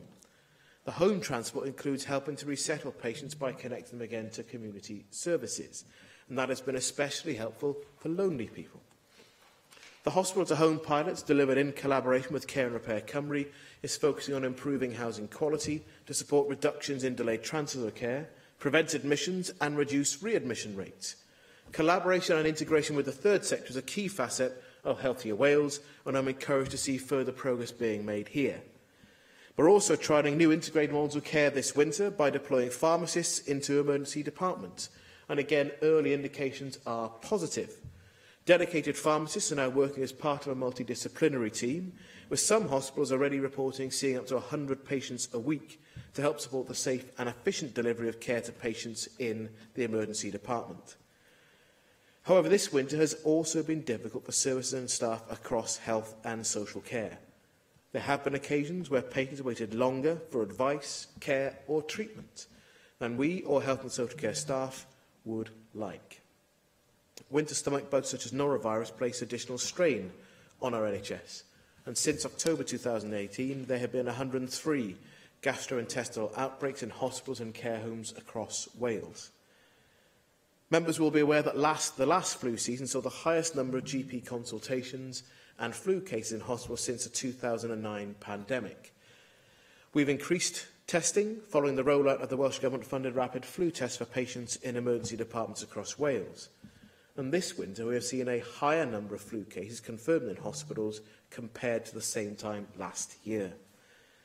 Despite a record number of attendances at major emergency departments, performance against the 4-hour access target improved at 7 out of 13 hospitals. However, it is clear that performance, in particular at 3 sites, is simply not good enough, and that has affected the national overall performance picture. Looking forward to the medium term, we're overseeing a number of programmes to support the sustainable delivery of unscheduled care services. The new primary care model will provide a 24/7 response, with the 111 service being a key component. As the 111 service rolls out over the next 2 to 3 years, it will improve access through better signposting, clinical advice and treatment, using a free-to-call number and other digital opportunities.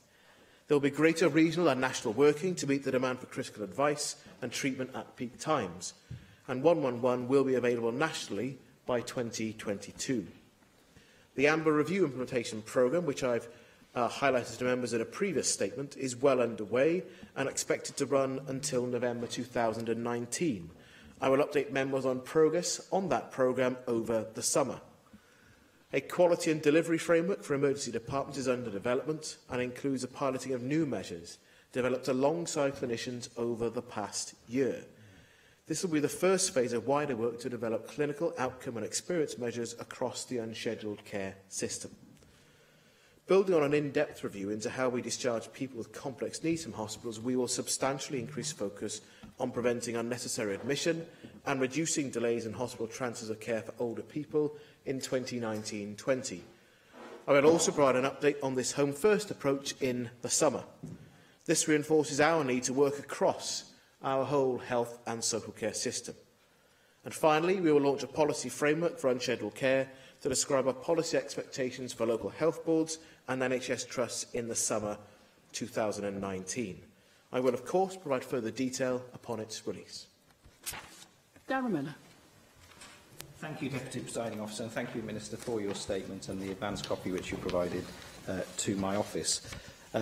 Clearly, there has been progress in some areas, and I'm very pleased to see that, because, my goodness, we needed some progress on this very important matter, because, as you've quite rightly said, whilst performance against the 4-hour target has improved at some hospital sites, at others it is woefully inadequate, including most seriously in North Wales at 2 of the hospitals which are at the bottom of the league table, in a health board which of course is currently in special measures and under your direct control.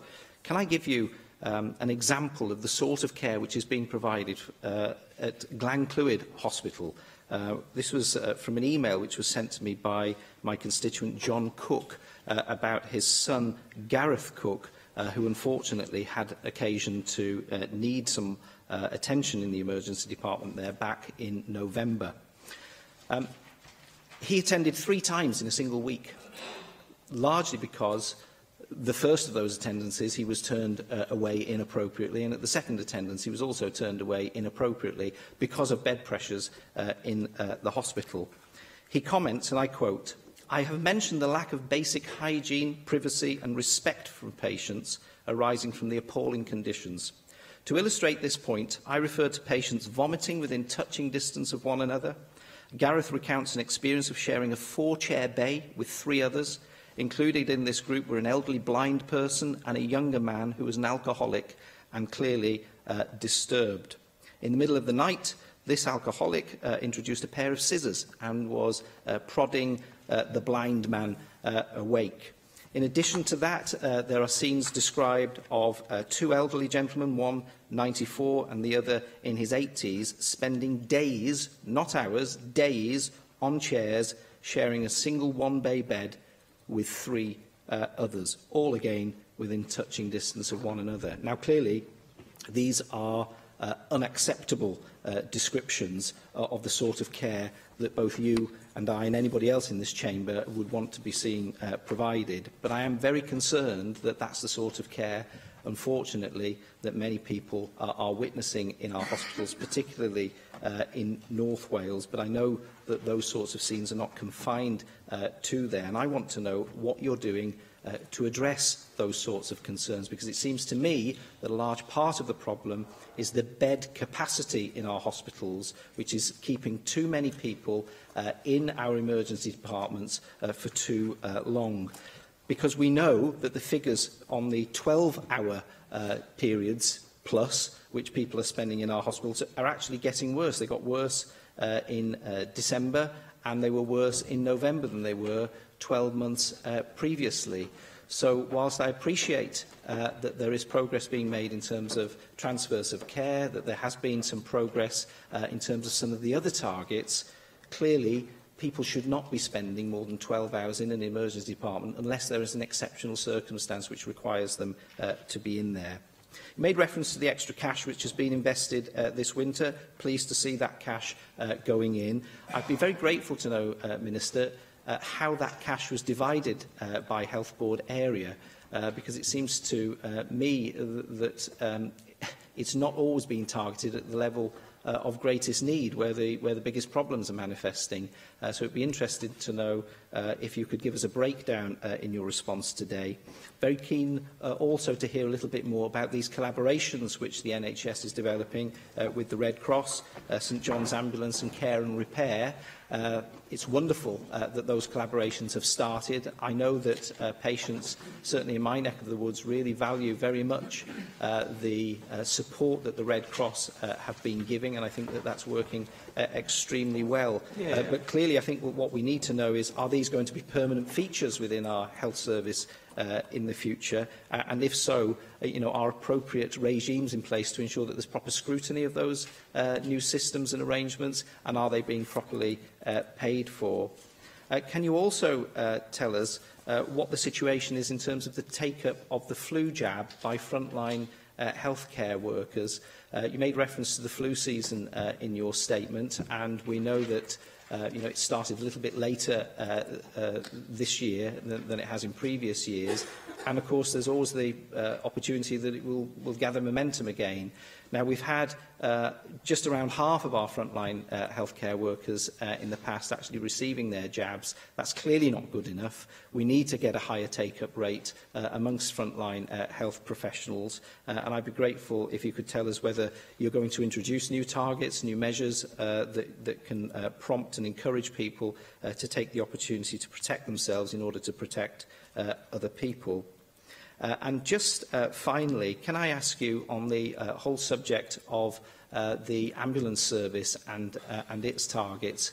Now, we know that there have been some welcome changes in terms of the intelligent targets which are being set now for the ambulance service. But one thing which rings in my ears on a frequent basis is the concern that some people who show symptoms of a cardiac attack, a heart attack, are not being regarded as the top category of calls and don't stimulate an ambulance to be able to respond to them within the 8-minute call time. I think that is a concern for a lot of people. Some people, sadly, have lost partners, lost family members as a result of that target. I'd be grateful to know if you could tell us what you're doing to review that particular arrangement in terms of the cardiac care in the future. Thank you. Thank you for the series of questions. I'll begin with your last point because it was covered in the Amber Review. There was a review of the conditions in the different categorisation in Red, Amber 1, Amber 2, and your personal view is not supported by the clinicians who undertook the review. We're taking a proper evidence base as to the categorisation of different healthcare conditions, but also to look at improvement within the Amber category in any event. And as I said in my statement, I'll be reporting back to members this summer on the progress being made in delivering that. And of course, I'll expect to report again at the end of the implementation period for the recommendations made in that review, as I indicated in my statement. That work is due to carry on until November of this calendar year.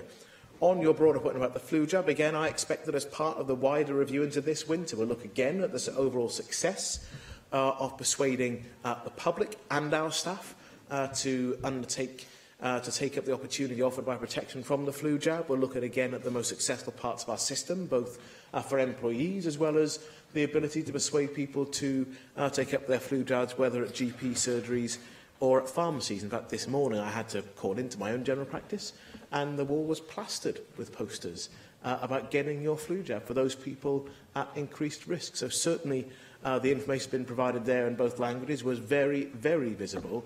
And I know that it's something that has been discussed and would be discussed again with employers about the success or otherwise about persuading staff to take up the flu jab in each part of our system. And you'll know that this winter, of course, we've rolled out the opportunity for staff in residential care to receive the flu jab from the health service as well. So I'll be open and transparent about success and what measures we propose to take at the end of this winter as well. On the Red Cross, I'm glad that there's broadly a welcome for it, and it's been very, very warmly welcomed by staff and by people who have engaged in the service themselves as well. It is a pilot.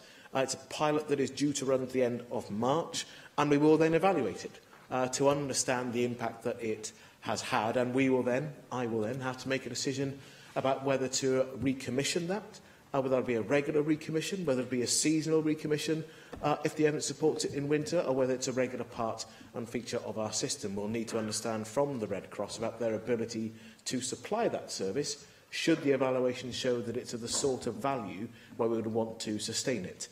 On your broader point about money, I've confirmed in a previous statement the share of the money that's gone out. North Wales, for example, had the highest share of the monies announced. I'll happily recirculate to members a share of that between different health boards and their partners. On your broader point about the experience of care, where you started off your contributions and comments, I would not try to say that the picture that you paint from your constituent is one that I would wish anyone to have in any emergency department in any part of the country. And the challenge for us is not just understand that is taking place, but our ability to do something different about it. Now, that for me, it isn't just about the front door, and we regularly rehearse this. It isn't just about ambulances and the front door, and actually it isn't always about bed capacity. And one of the interesting things about the conversation with the College of Emergency Medicine has been their focus on, yes, wanting more staff, but actually their other big focus has been about wanting more resource to go into social care, because they recognise that the medically fit people within any of the hospitals almost always equals the pressure they have at the front door, and actually being able to get those medically fit people out of the hospital requires the support of social care and the third sector for that to be able to happen. Now, for me, the frustration is how fast we're able to move, bearing in mind the demand that we continue to see coming through our front door. We know that we've managed to support more people outside of emergency departments this winter. If we hadn't taken those measures, we'd have more people in our emergency departments. We need to do progressively more each winter just to keep pace with the demand that we know exists in our whole system. But it isn't just emergency departments that see that pressure. Our colleagues in primary care do as well. So if you want to provide me with the details from your constituent, I'll happily make sure they're looked at. But the focus will be on the whole system, and in particular how we support people to leave a hospital and be supported so they're not readmitted and they're not returning to a hospital, having the appropriate support and care outside of our hospital system. Helen Mary-Jones.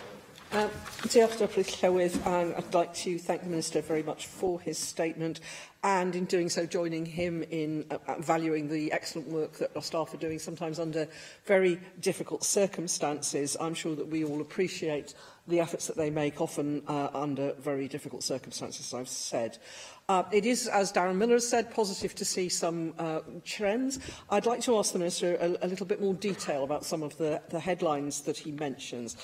So the statement mentions that hospitals across Wales reported considerably less time spent at the highest level of escalation in December last year and January this year. That's obviously good to hear, but I'd appreciate some more detail from the Minister. Perhaps he could write to members as to, because considerably less time is quite a vague term, and it would be interesting to know whether that improved performance was consistent across the whole of the hospitals, all the hospitals in Wales. Were there variations? And if there were variations, what accounts for them and how those might be addressed? So a further question of detail around delayed transfers of care. Again, it's very pleasing to hear that there has been a reduction, but it would be helpful from the point of view of scrutiny to know a reduction from what to what, and again, whether that performance is consistent across the whole of the service or whether, as we might suspect, there are substantial differences. And again, if there are differences, what account for those? And I should stress to Presiding Officer, I'm not expecting the Minister to have all of this to his fingertips, and though I'm sure he will have some of it. but it would be useful to have that level of detail. I also welcome the engagement of the third sector where it's appropriate to help in this area of work.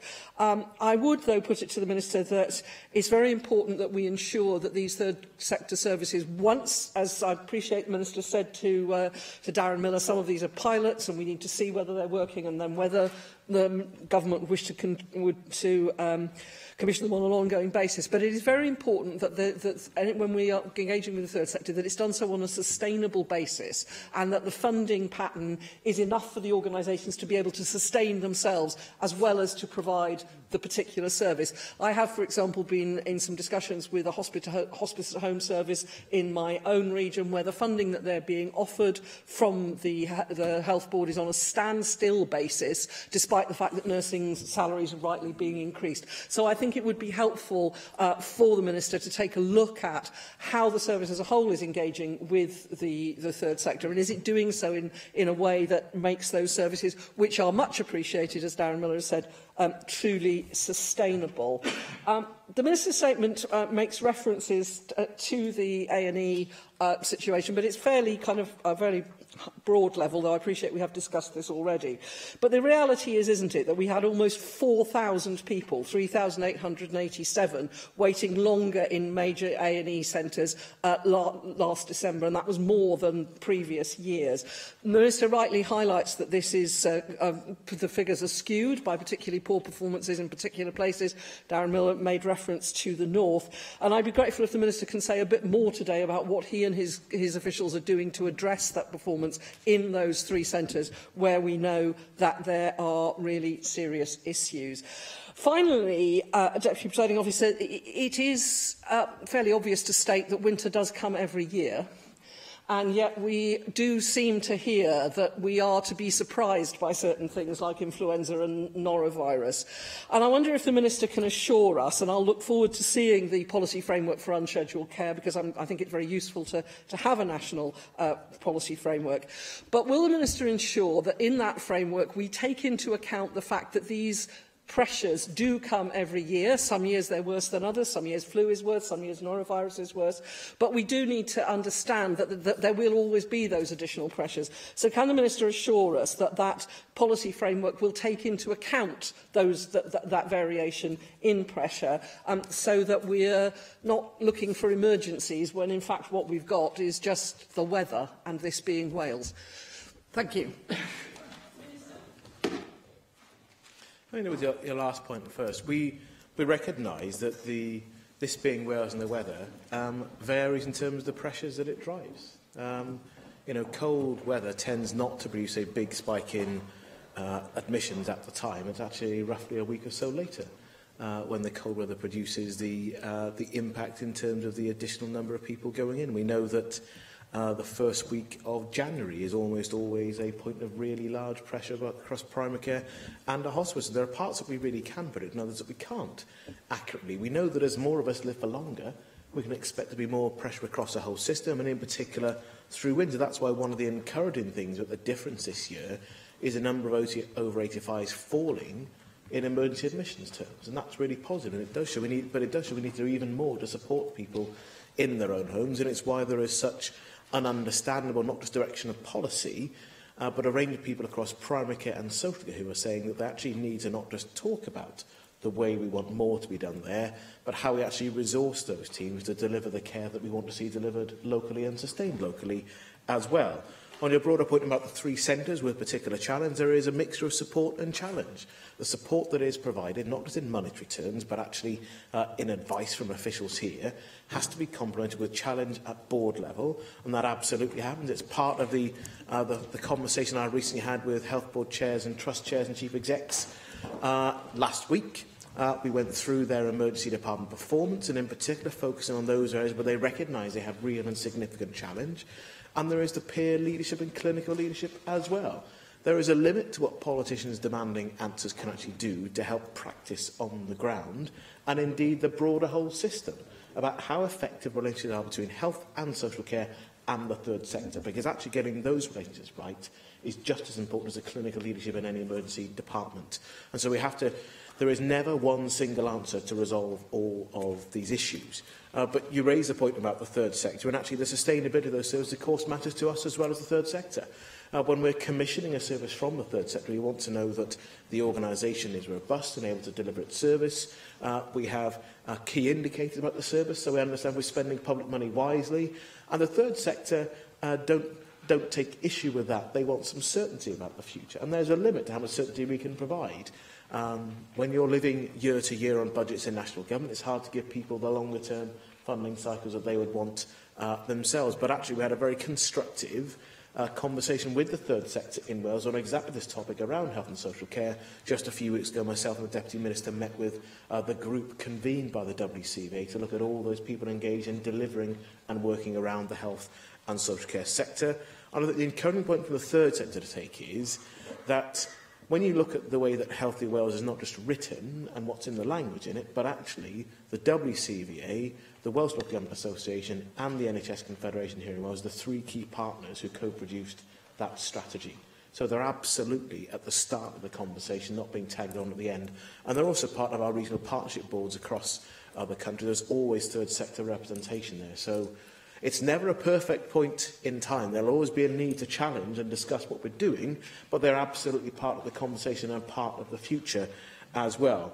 And on your two more detailed points, on delayed transfers of care, yes, there are variations between health board partnerships. We publish those with the figures on a regular basis. I can say that the last 2 years have had the lowest levels of delayed transfers of care in the last 13 years since we started collecting these figures. And 2018 had a third lower delayed transfer of care than in 2006. So actually we are making real and sustained progress. And there's a positive comparison for Wales compared to England, where delayed transfers are moving in the opposite direction. And on your point about the highest level of escalation, well, for those who aren't health geeks, we have 4 levels of escalation, level 1 being the lowest, level 4 being the highest. You may know this, as in the room may not. And the time spent at level 4 for this January compared to last January, there is a nearly 12 percentage points difference. And equally, when departments have been at level 4, they have de-escalated down to level 3 or lower on a much quicker basis as well. So that is something that isn't because the Minister said, you must do this. It's actually because there is greater grip and performance, and that is because our staff are in a better position. It's also because the whole system in those areas is in a better position to deliver. Ewan Davis. Good point, Newydd. And could I echo both the words of the Minister and others who have contributed so far in response to this statement about the incredible work that people do in different disciplines, both within health and within social care, and in third sector partners as well. And it's to one of those particular organisations that was mentioned in the statement that I want to address some questions and some remarks. And that's one that began actually in my own area in Bridgend back in 2013-14, I think it was, which is the Bridgend Care and Repair support that was given to the Hospital to Home initiative. And it proved its worth very, very quickly, way back then. The ability to have much more rapid discharge from hospital to a safe, secure environment with wraparound care, but also to prevent too early readmissions as well by providing that right support of wraparound care at home. Now, of course, as the Minister mentioned, it's having some interest in pilots now. It's been extended well beyond that area to 6 different areas in South and West Wales, and we're waiting to see the results. But I would just draw the Minister's attention to the report, the performance report of April 2017 to March 2018, which looks at some of the quite compelling results of already in the, at that point, around about 1,500 referrals that had been through this particular initiative. Within that, one of the notable successes of the service, even in that early period, was the speed of that service to respond quickly to referrals from health professionals accessing the service, particularly for discharge. The average speed of the service was 1 day from referral to completion of work in order to rapidly get somebody back to their home environment.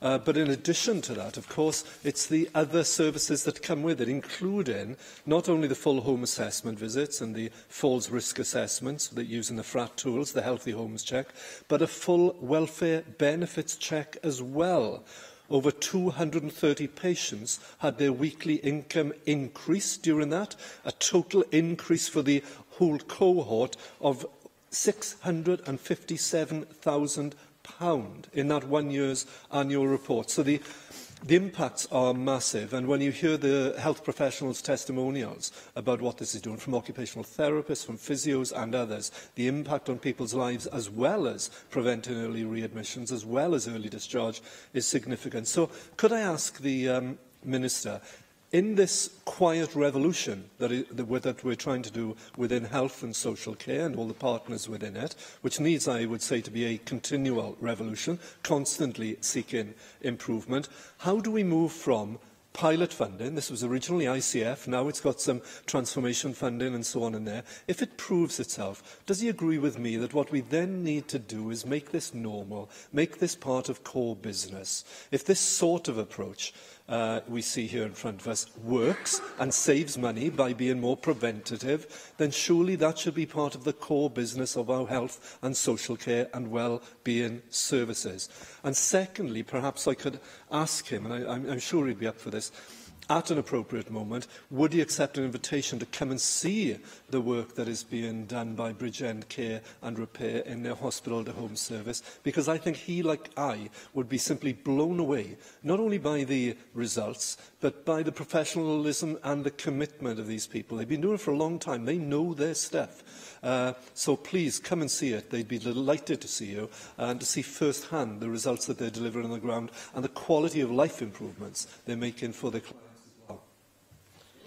Thank you for highlighting the success of that particular area of work. And again, the ideas come and they're supported, but actually people need to deliver them and to make the difference. And it is encouraging to hear the level of detail, the numbers of people that are benefiting and benefiting rapidly from the new service. That point about a rapid discharge to support people to leave, but then the support they need to stay in their own home safely and securely and as independently as possible. And I just want to pick up, this is about partnership between the third sector, housing, and different groups of staff who occasionally get talked about, particularly the therapists, occupational therapists and physiotherapy support as well.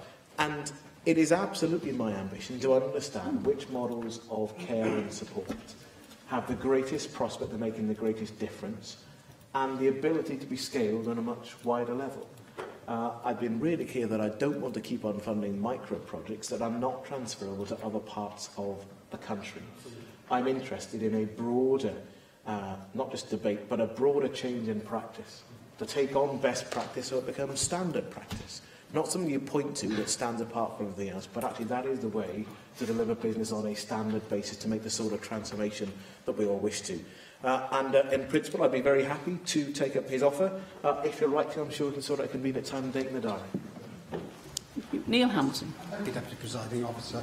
And like everybody else, I'd like to thank the Minister for this statement and to express my own appreciation to NHS staff for the tremendous job that they do, often in very difficult and stressful circumstances. And can I start by echoing what Helen Mary Jones said in her questions earlier on, of asking the Minister for greater transparency in statements of this kind. I know I'm new to this brief and therefore don't have the degree of background knowledge that others might possess, but I have found it quite difficult to understand what is actually going on, because the statement is fine as far as it goes under the emerging evidence section. We hear that hospitals have considerably less time spent at the highest level of escalation, that there are fewer people over 85 treated as emergencies, that the average length of stay for emergencies was at its lowest for over 6 years. There's been a reduction in the number of delayed transfers of care. But without statistics, we're not really able to evaluate exactly what these statements mean. And although I've spent a bit of time with my researcher today trying to find out what the situation was last year in detail, I found that some statistics are found on the Stats Wales website, others on the NHS Wales website, others held by CHC Wales, and sometimes the tables are not always made user-friendly, forcing the user to create a table for every month within every year, making the deciphering of multi-year trends therefore extremely difficult. I wonder if it might be possible to in the digitised version of these statements, to provide links to the information sets which will actually put meat on the dry bone of the generalised statements. I realise this isn't always possible, but where it is known in advance for some time that there's going to be a statement or a need for a statement on certain areas, it shouldn't be beyond the wit of man to set up a system which enables us to do our jobs better in the Assembly of providing scrutiny in a constructive way, which is what these exchanges should be about. I wonder if the Minister can perhaps provide a little more information about some of the statements that were made. In relation to lost hours for patients waiting over an hour for ambulance handovers, it's very good news that there's been a decrease by 30% year on year, but patients waiting over an hour, according to the A&E Patient Experience Review a short time ago, in January of last year, showed that at that stage 30% or so of people were waiting for an ambulance for more than an hour. So a 30% reduction still means there's a very substantial number of people who are having to wait for more. Around 10% last year had to wait for 3 hours or more for an ambulance. So I wonder if the Minister can tell me whether the improvement, which is alluded to here, has been pretty even throughout the time periods that people have to wait for, or is there still a specific problem in certain areas? Again, fewer people over 85 treated as emergencies. Well, there were, out of 80,000 or so admissions last year, 5,000 of those were over 85s. Not surprisingly, it's a significant number. But so, what has been the pressure this year? Is it related to the weather and perhaps fewer people getting diseases which would otherwise make them have emergency admissions, something over which the government has no control and for which they can take no credit? Or does it show a real improvement within the system? Again, the average length of stay for patients admitted as emergencies last year, if they were 75 to 84 years old, was 7.25 hours, and for 85 and over, for 8.5 hours. So I wonder whether we can show meaningful improvements, because we just say that the average length of stay was the lowest for over 6 years. What is the difference that we're talking about here? Is it something which is a very substantial reduction or not? These are all important issues which are difficult to evaluate in the way in which this statement is made. I accept that there have been improvements made as a result of the efforts which the Welsh Government has made in the last year. It would be difficult not to, given the extra resources which have been provided and given the low base upon which we start in many cases. And the Minister importantly did say that a small number of hospitals are actually distorting the picture for the whole of Wales. And I wonder, therefore, the extent to which Betsy Cadwallader, in particular, is still underperforming and dragging the whole system down with it. I note from particularly the patient pathways waiting for more than 36 weeks in the statistical bulletin that was published last July, about half of those cases were in Betsy Cadwallader's area. I mean, we will need to have Betsy Cadwallader doing substantially better than the average if we're to make any real difference to these alarming figures. So I wonder if the Minister is able to tell us whether he thinks that Betsy Cadwallader is making enough progress towards improving the system for the whole National Health Service in Wales to appear in a better light. Turning to your final point first, I've been very clear that Betsy Cadwallader needs to do substantially better on both unscheduled care and planned care as well. They make up about half of the numbers of people waiting more than they should do for 36 weeks. The 26-week percentage isn't where it should be either. The revised plans they've provided me with new scrutiny from the Chair and the reinvigorated board, give me some greater confidence, but I've made clear that they will need to deliver the performance improvement they set out to before I will come here and give the sort of assurance that you and other members will look for. And making that difference in North Wales will make a difference to the people of North Wales and the picture across Wales as well. And same in unscheduled care as well. And it's about how we the appropriate balance between support and challenge.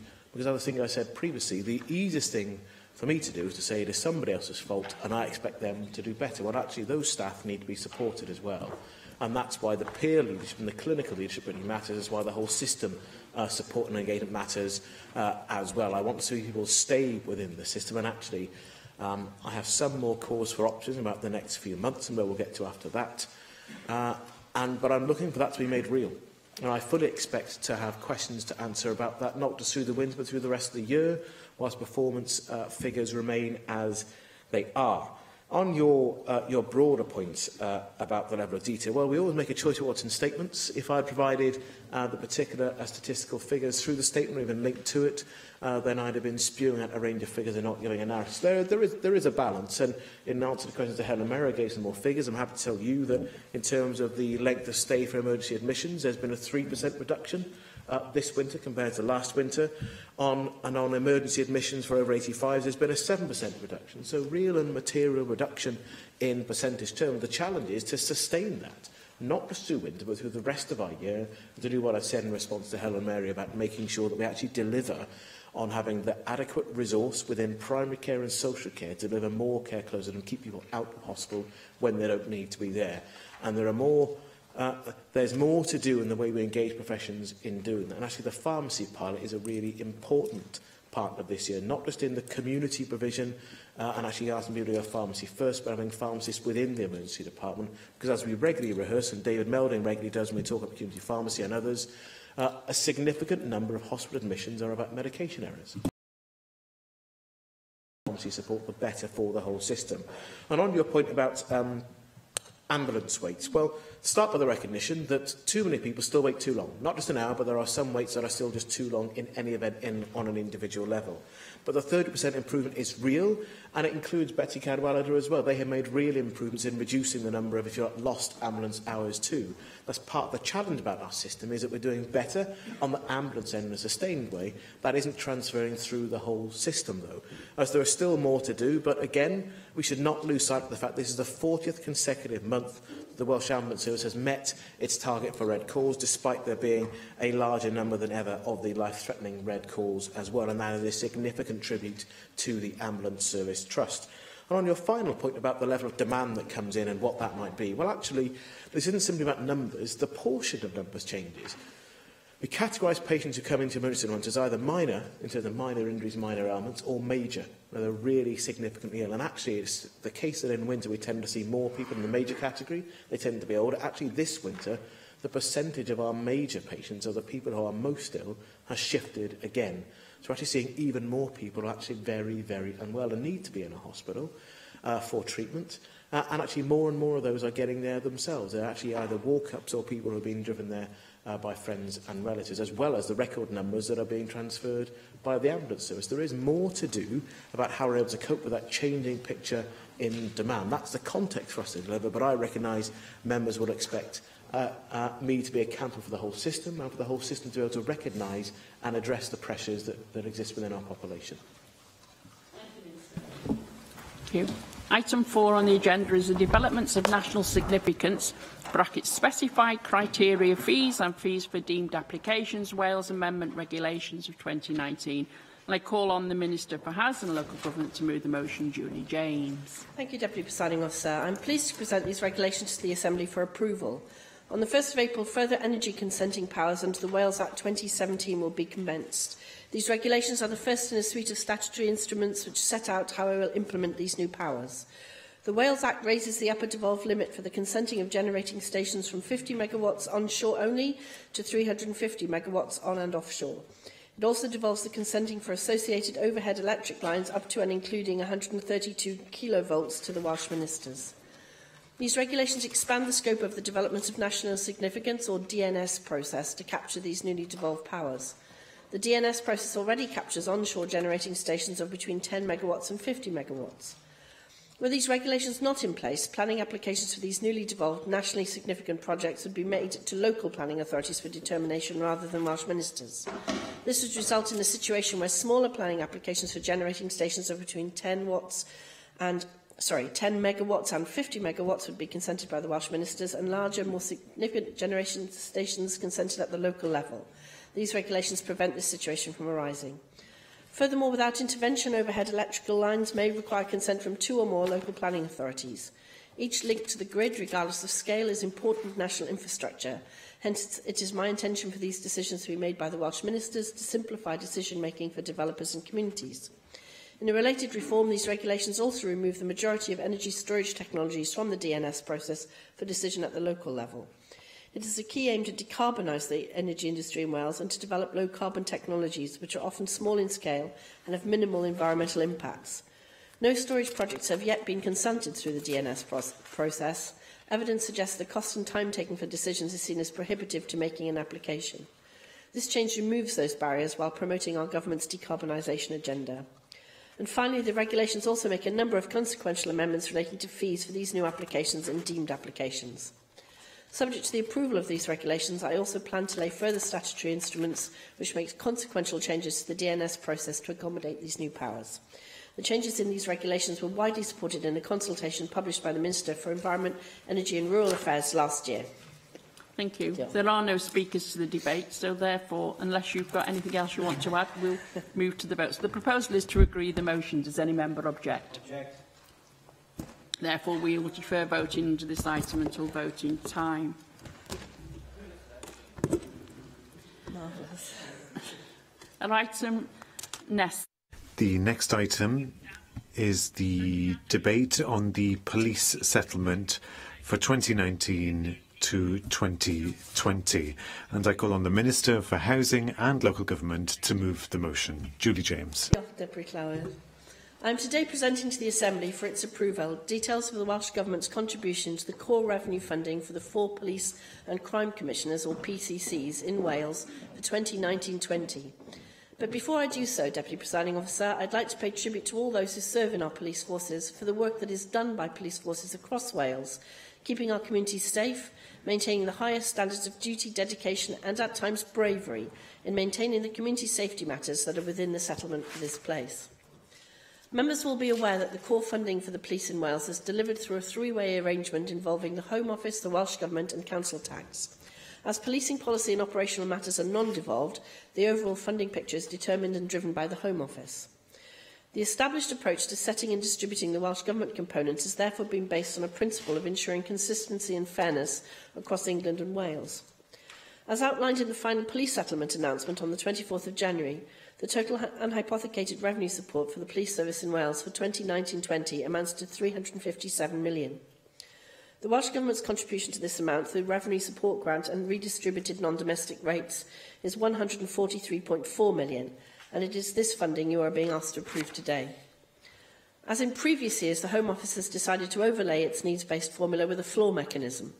This means that for 2019-20, Police and Crime Commissioners across England and Wales will all receive an increase in funding of 2.1% when compared to 2018-19.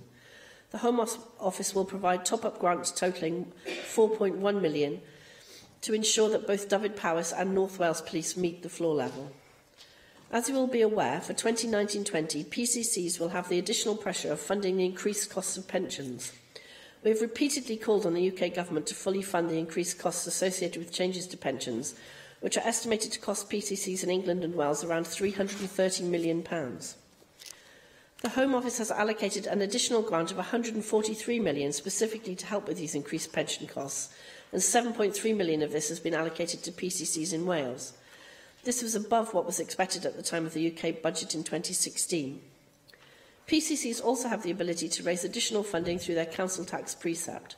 The UK Government has doubled the precept flexibility to allow PCCs in England to raise their council tax precept by £24 in 2019-20, estimating this will raise an additional £500 million. Police and Crime Commissioners in Wales have the freedom to make their own decisions about council tax increases and are not subject to the limits that apply in England. In settle their element of council tax, I expect each PCC to act in a reasonable manner and to take account of the pressures on hard-pressed households. We appreciate that difficult decisions are necessary in developing plans for the coming years. The Welsh Government is committed to working with PCCs and Chief Constables to ensure funding challenges are managed in ways that minimise the impact on community safety in Wales. As part of this, the Welsh Government in its 2019-20 budget has made provision for a further year of funding for the 500 additional community support officers recruited under the previous programme for government commitment. The Welsh Government has maintained the same level of funding for the delivery of this commitment as in 2018-19, with £16.8 million earmarked in the budget for next year.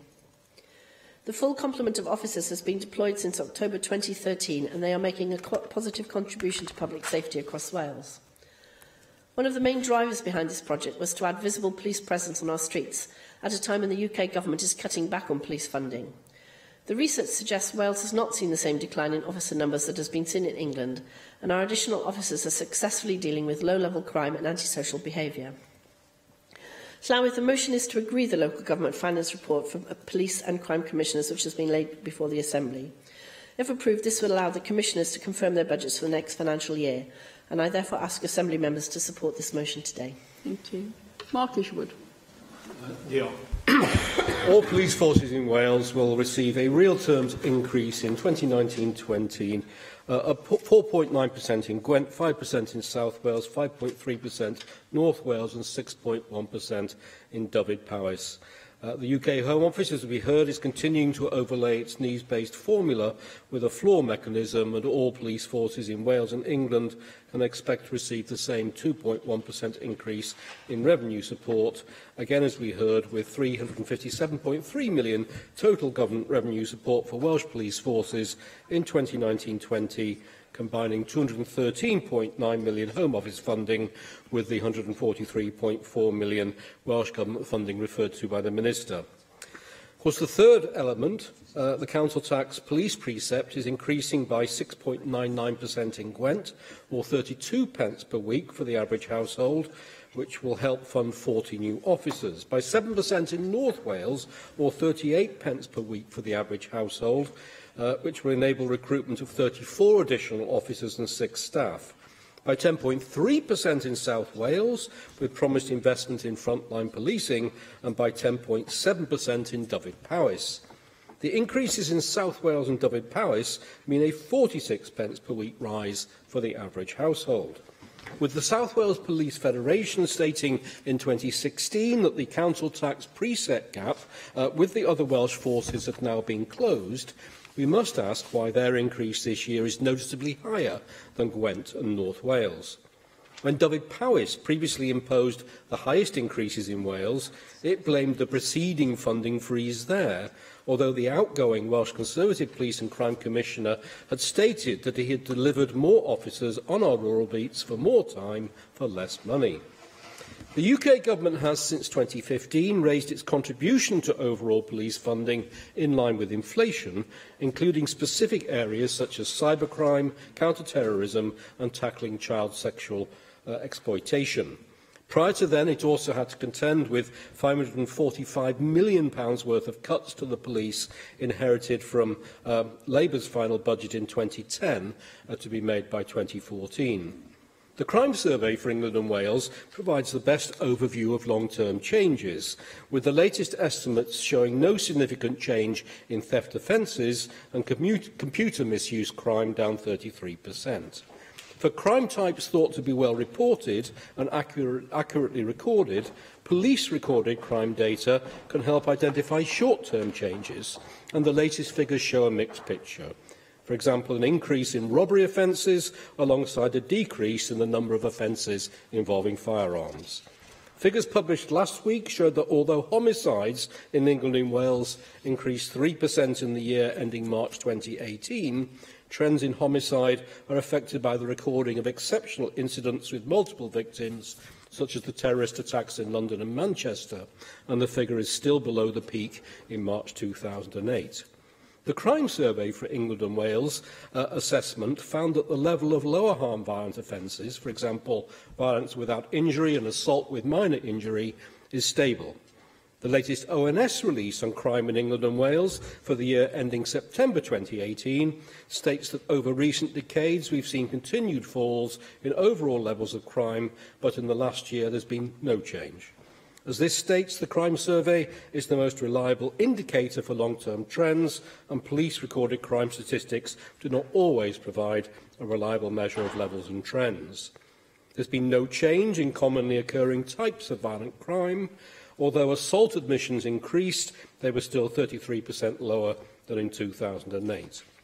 At last month's North Wales police briefing, we heard that North Wales is still one of the safest places to live, that they were focused on prevention, but that crime is evolving to cyber, child sexual exploitation, modern slavery and domestic violence. They told us that they were having to detain too many people under the Mental Health Act because other devolved agencies were not there for the people concerned, and that ambulance availability and response times was resulting in them being used as the first point of triage, despite not being efficient paramedics.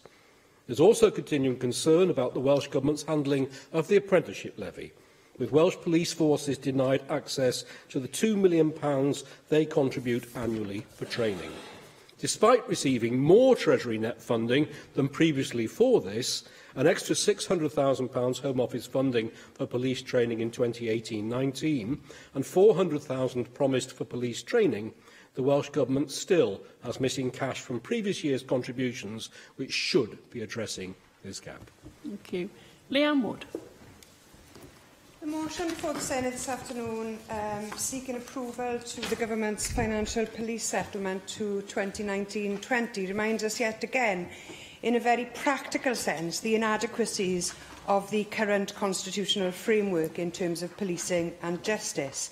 Overall policy and funding responsibilities lie with Westminster, but essential elements of police funding in relation to matters such as community safety, which would be the responsibility of the Communities Department in England, form part of the Welsh Government's responsibility to which it is accountable to this National Assembly. Yet justice, in its broadest sense, isn't the responsibility of this institution, and scrutiny arrangements are underdeveloped. Turning to the settlement itself, this follows the overall direction of the funding settlement agreed in Westminster last month. As your predecessor's written statement reminded us back in December, when the initial proposals were published, the whole formula is based on the principle of ensuring consistency and fairness across England and Wales. However, we know that if Welsh policing was funded on the basis of population, as is the case with other devolved services, police forces in Wales would be better off by over £20 million per year. I fail to see how the Welsh Government can stand by when the system ensures such unfairness for Wales and Welsh policing forces.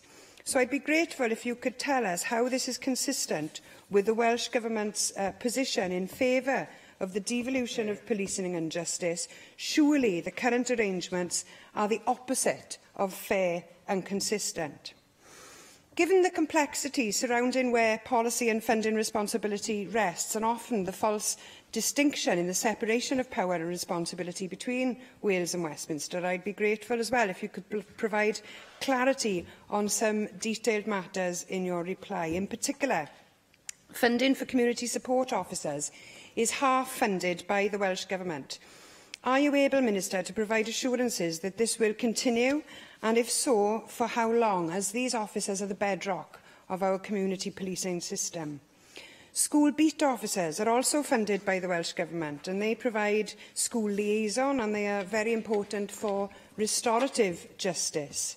Will she provide assurances on future funding for those? £2 billion has been allocated to the NHS in England for mental health, with a particular emphasis on reducing the demand on policing. What assurances can she give us that this settlement will reduce similar pressures on Welsh police forces? It has to be said that it cannot either be acceptable nor sustainable for the funding for policing and community safety in its broadest sense to be split between two parliaments and two governments in this way. It makes absolutely no sense. It's disappointing to have to report to you, Minister, that your Labour colleagues in Rhondda and Taf Council just a few weeks ago voted down a Plaid Cymru amendment calling for the devolution of police to be able to overcome some of these anomalies. I wonder if the Minister has a view on her colleagues voting against Labour Party policy in this way. Surely, now the time has come for us all to agree that Wales's policing policy, like Scotland and Northern Ireland, should be set here in our national parliament, not in the capital city of another country far removed from where police forces are actually carrying out their work. Would the Minister agree? Thank you. Can I now call the Minister for Housing and Local Government to reply to the debate? Thank you, Deputy Presiding Officer. Well, a number of issues raised there, 2 or 3 worthy, I think, of some continued discussion. The first is on the devolution of policing. I entirely agree with Liam Wood. I think it makes no sense at all for the first blue light responder not to be devolved to Wales, and we've called repeatedly for the devolution of policing in and of itself, as well as part of criminal justice transfers. But I think policing in and of itself should be devolved. There are a number of issues around the split responsibility. She highlighted several of them. It's a continued conversation, and it's one that the PCCs in Wales are on board with as well, and I can't find anything to disagree with in what she said there.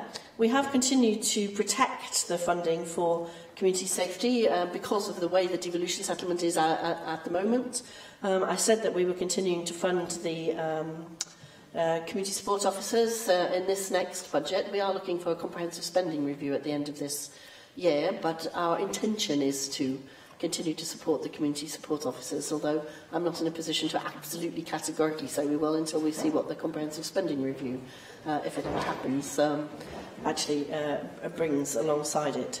I think in terms of Mark Ishwood's contribution, the only thing I really wanted to raise was to reiterate my remarks in my opening statement around if he's very concerned about the funding challenges that the PCCs are currently struggling with, and he should be lobbying hard to get the whole of the pension provision covered off in the settlement, which it certainly isn't at the moment, and which is the #1 problem for police forces, and indeed in a large number of other areas. The UK government seems not able to comprehend that if you devolve terms and conditions for people, then their pensions come with it, and that funding ought to flow. And so, like in all other devolution conversations, we welcome the devolution, but we would also welcome the attached funding to go with it, which we certainly haven't had. And he mentioned in particular the apprenticeship levy, and that is, of course, a classic example of the UK government not devolving the money to go with its policies. It did not. It took the money out of a departmental budget and put it into a separate place, and so the overall amount that we got was pretty close to zero. I was asking the member to make an intervention. So I've set out. Yes, Deputy Presiding Officer, I've set out with previous ministerial hats on the issue around apprenticeship levy funding. It's very plain that the UK government did not provide additional funding for Wales to cover off apprenticeship levy funding for the police or for any other devolved area, in fact, and the figures are very plain for all to see. Deputy Presiding Officer, community safety is a top priority for this government. While the settlement is better than some may have expected, it still presents challenges, as I've said, and we are committed to working with PCCs and Chief Constables to ensure these challenges are managed in ways which limit the impact on community safety and frontline policing in Wales. Continuing to work in partnership to identify and take forward opportunities is important, as is demonstrated by the successful deployment of our 500 community support officers. Given that no debate in these days is complete without a mention of Brexit, I should also like to take this opportunity to draw to members' attention additional funding of almost £0.5 million for police work with partners through the local resilience forum for a possible no-deal Brexit. This comes from our £50 million EU Transition Fund, which we have used to support public sector bodies, voluntary sector bodies and businesses. We are not spending Welsh Government money to fund things which are properly the responsibility of the UK Government, but as we have always recognised, the police forces have an important role in preparing with partners for the implications of Brexit, and in particular the possibility of a no-deal Brexit, and we are pleased to support them through the local resilience forum. Deputy Presiding Officer, I commend this settlement to the Assembly. Thank you very much. The proposal is to agree the motion. Does any member object? Object. Therefore, we defer voting until voting time. We now move to item 6, which is a debate on the Substance Misuse Annual Report, and I call on the Minister for Health and Social Services to move the motion. Vaughan Gethin. Thank you, Deputy Presiding Officer. I'm pleased to open today's debate on the Substance Misuse Annual Report 2018. Tackling substance misuse is a priority for the Welsh Government and a significant area to focus upon if we are to meet our ambitions for a healthier Wales. It is a major health issue which affects individuals, families and communities. Our overall aim continues to be to ensure that people in Wales are aware of the dangers and the impact of substance misuse and to know where they can seek information, help and support if they need it. We remain committed to tackling the harms associated with substance misuse. I'm pleased that we have recently been able to back up this commitment with extra resources. Last month, I announced an extra £2.4 million of funding for the next financial year for our 7 area planning boards who are responsible for commissioning local frontline services. That is an increase in funding of over 10%.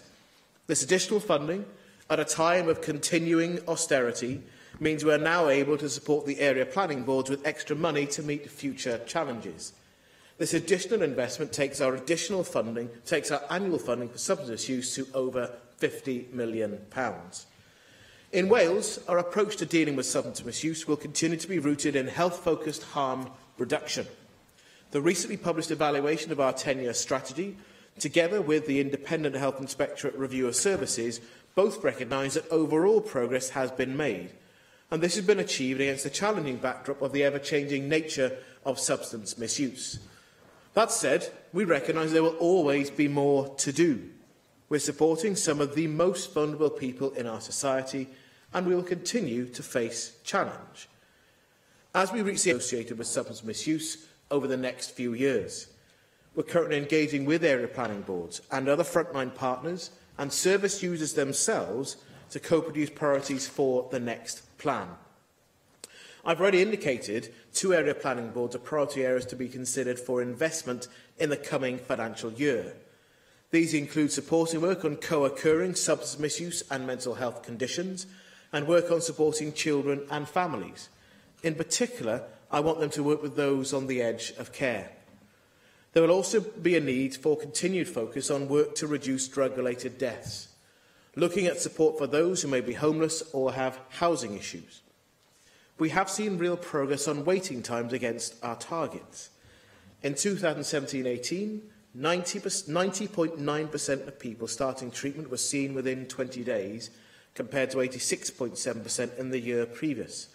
And I would like to take this opportunity to thank those providing these essential frontline services for their achievement. I'm also pleased to report that we're continuing to see positive outcomes for those in treatment. 86.5% of people reported a reduction in their substance misuse treatment in 2017-18, up slightly from the year before.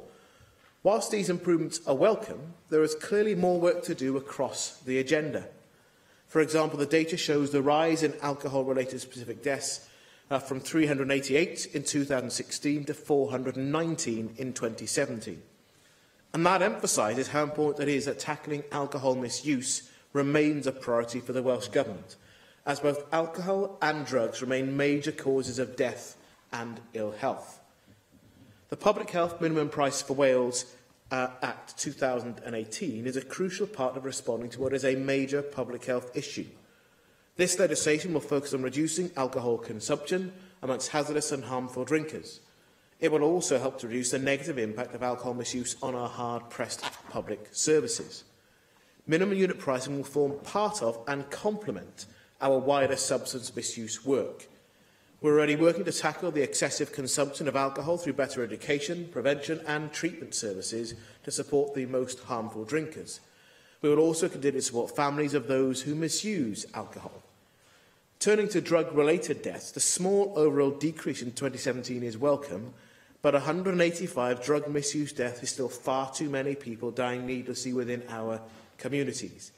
I'm particularly concerned about regional variations that exist and clear that we must work with our partners to focus significant effort upon this. My officials continue to work with partners in a number of areas to try and reduce drug-related deaths further. Our ground-related Wedinos project continues to play a key role in reducing drug-related deaths with the analysis of a range of drugs. Testing substances enables us to examine the chemical compound of the substance, but then crucially to disseminate widely the risk factors involved when individuals take them. The distribution of naloxone, a drug which temporarily reverses the effects of opiate overdose, has been a key strand of our harm reduction approach for a number of years and will continue. A total of over 19,000 naloxone kits have been distributed throughout Wales since 2009, with 2,186 reported uses. This is available in every community drug treatment service, along with all prisons in Wales. Given its success, we will work closely with areas of Wales to further expand the provision of naloxone, especially in relation to those who are not engaging in treatment. For example, our officials have been working closely with police custody suites, A&E departments and community pharmacies to ensure that naloxone is available for hard-to-reach individuals who don't normally engage with services. The complexity of this agenda can be seen when we consider the rise in other substances such as image and performance-enhancing drugs. This reflects major pressures that exist in today's society in terms of body image, and where substances are misused to the detriment of the individual's health and well-being.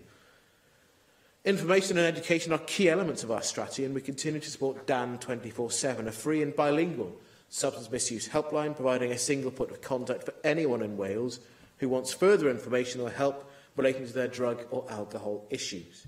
During 2017-18, there are over 5,000 calls to DAN 24/7, which marks a 26% increase on the previous year.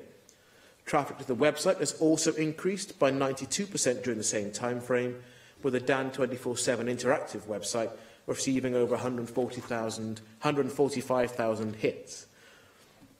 DAN 24/7 plays a part in numerous information campaigns over the last 3 years, in line with our continuing harm reduction approach. In terms of recovery from substance misuse and reintegration into society, being able to support employment is hugely significant.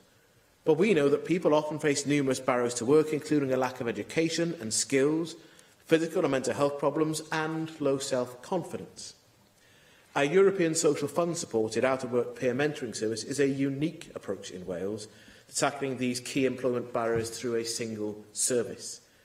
It provides free, long-term support from trained mentors who have personal experience of substance misuse or mental health problems. And since its launch in August 2016, over 4,200 people recovering from substance misuse alone or from substance abuse combined with mental ill health have enrolled in the service. In total, we're investing £17.3 million, including £11.6 million of European Social Fund support to support the delivery of the out-of-work peer mentoring service. This will allow us to support over 14,000 people in their recovery journey by summer 2020. I'm keen to build on this work, and my officials are currently liaising with WEFO to extend the service until 2022 and to provide more support to more people. Substance misuse is a major cause for people being sick, losing jobs or feeling unable to get into work. And this service contributes to our commitment to supporting people to break down the barriers ill health place on employment. Turning briefly to the amendments, will not support Amendment 1 by Darren Miller, as the latest statistics on drug-related deaths show they're falling, not rising. Also on residential rehabilitation is essentially a matter for area planning boards, in line with clinical guidance and input from service users, decide what is the most appropriate intervention when commissioning services, whether Tier 4 provision or, for example, community rehabilitation. We won't support Amendment 2 and 3 from Rena Yodworth. It should be recognised the HIW report looked at people's experiences at the time of the review. However, officials monitor waiting times rigorously through our published statistics, and over 90% of people, as I've recounted, are seen within our target of 20 working days. However, we will continue to focus and work with partners on the issues raised, and as found in the recent evaluation, we're making progress on issues that are complex and challenging. We will support Amendment 4 from Rena Yodworth. Substance misuse is regarded as a health matter, and the harm reduction approach is something that has been a focus of our work on substance misuse for the past 10 years. As opposed to criminalising individuals, there should be a strong focus on rehabilitation with a harm reduction focus. I look forward to hearing members' contributions during the debate. Thank you. I have selected 4 amendments to the motion and call on Mark Ishwood to move Amendment 1, tabled in the name of Darren Miller. Yeah, well, according to its Substance Misuse Annual Report 2018, the Welsh Government's 10-year substance misuse strategy, published in 2008, sets out a clear national agenda for tackling and reducing the harms associated with substance misuse in Wales. it adds that it has commenced work to develop substance misuse priorities going forward from 2019. As the July 2018 Healthcare Inspectorate Wales Review of Substance Misuse Services in Wales joint thematic report referred to in Amendments 2 and 3 identifies, however, people found it difficult to get the treatment they needed from substitute prescribing, detox, rehab and counselling services because of long waiting times and a lack of capacity in services. Adding that there can also be long waits, months in some cases, to access counselling and relapse prevention programmes in some areas, and that the difference between the national statistics and the experiences people have reported to us need to be further explored. We will be supporting Amendments 2 and 3 accordingly. The latest official ONS figures report that deaths related to drug misuse in Wales 2015 to 17 were up 15% on the previous 2 years and 32% since the start of the Welsh Government strategy in 2008, not down. Alcohol-specific deaths in Wales were at 8% on the previous year. Public Health Wales also reports an increase in alcohol deaths of over 7% in 2017. I therefore move Amendment 1, regretting the increase in deaths related to drug misuse and alcohol-specific deaths in Wales. Amendment 1 also calls on the Welsh Government to address the need for Tier 4 residential drug and alcohol rehabilitation in Wales. As the Health Inspectorate Wales Review states, the availability of Tier 4 detox and rehab services was inconsistent across Wales. A number of areas did not have their own inpatient detox and/or rehab facilities. Depending on where people live, they may need to travel considerable distances for treatment in another area of Wales or in England. During the Second Assembly, independent reports on Tier 4 residential detoxification and rehabilitation services in Wales were leaked to me after being buried by the Welsh Government. These found that the whole service was underfunded and identified numerous reports of people reoffending so they could be detoxed in prison and of hospital admissions because of the unavailability of inpatient detoxification and residential rehabilitation. They called for a substantial increase in capacity and for the development of 3 drug and alcohol detoxification and rehabilitation units across Wales working with third sector providers. A further report commissioned by the Welsh Government in 2010 reinforced this, and the then Welsh Government stated that it was taking forward work on development of 3 units at Brynhawl, Tynrodyn and Rhysecan. Well, Rhysecan and Tynrodyn have since had to close, and Brynhawl states that its continued provision of these services is under threat. As Brynhawl states, it appears that gaining access to a residential rehabilitation placement for someone living in Wales is a postcode lottery. After I wrote to the Health Minister about this, he replied, the All-Wales Substance Misuse Residential Rehabilitation Framework, implemented in April 2015, was developed for use in conjunction with the Welsh Government Tier 4 ring-fenced funding of £1 million awarded to area planning boards annually in order to purchase residential rehabilitation placements. Brynhawl therefore asked whether this £1 million is still ring-fenced. What assurance the Minister can give that procedures are in place to ensure that local authorities are complying with their responsibilities in relation to drug and alcohol assessments for residential rehabilitation, and whether the Minister can confirm the number of community care assessments for residential rehabilitation conducted in 2017-18 by local authority, because the experience of providers is very different to the picture painted by the Minister. Having closed Tynrodyn in Bangor, CAIS has made alternative provision in Lancashire and at Parkham Place in Colwyn Bay, which currently caters for individuals seeking quality residential rehabilitation and who have the means to pay for it personally. They state that although they will be considering statutory referrals shortly, it remains to be seen what the take-up will be. Welsh Government policy has therefore forced charitable providers in Wales into both the private sector and England. These providers tell me that there is acknowledgement across the board that the Tier 4 residential rehabilitation framework did not deliver the anticipated benefits for commissioners and providers. that many authorities did not fully engage with the pathway, resulting in referrals to non-framework units, many outside Wales, and that they are not even sure the framework exists at the moment. Despite blood, sweat and tears over too many years, Welsh Government has returned us to Groundhog Day once again. Can I call on Leanne Wood to move amendments 2, 3 and 4 tabled in the name of Rhun Ap Iorwerth? Diolch. I move the Plaid Cymru amendments, but I want to use my contribution today to focus on Amendment 4 in particular. Now, this debate is timely because just last week the UK Government announced its intention to conduct a review into drugs policy, including treatment options. Unfortunately, they pre-decided not to consider the questions of decriminalisation or legalisation as part of that review. Now, I'm of the view that limiting their review in that way is short-sighted and it may well exclude some potentially effective solutions.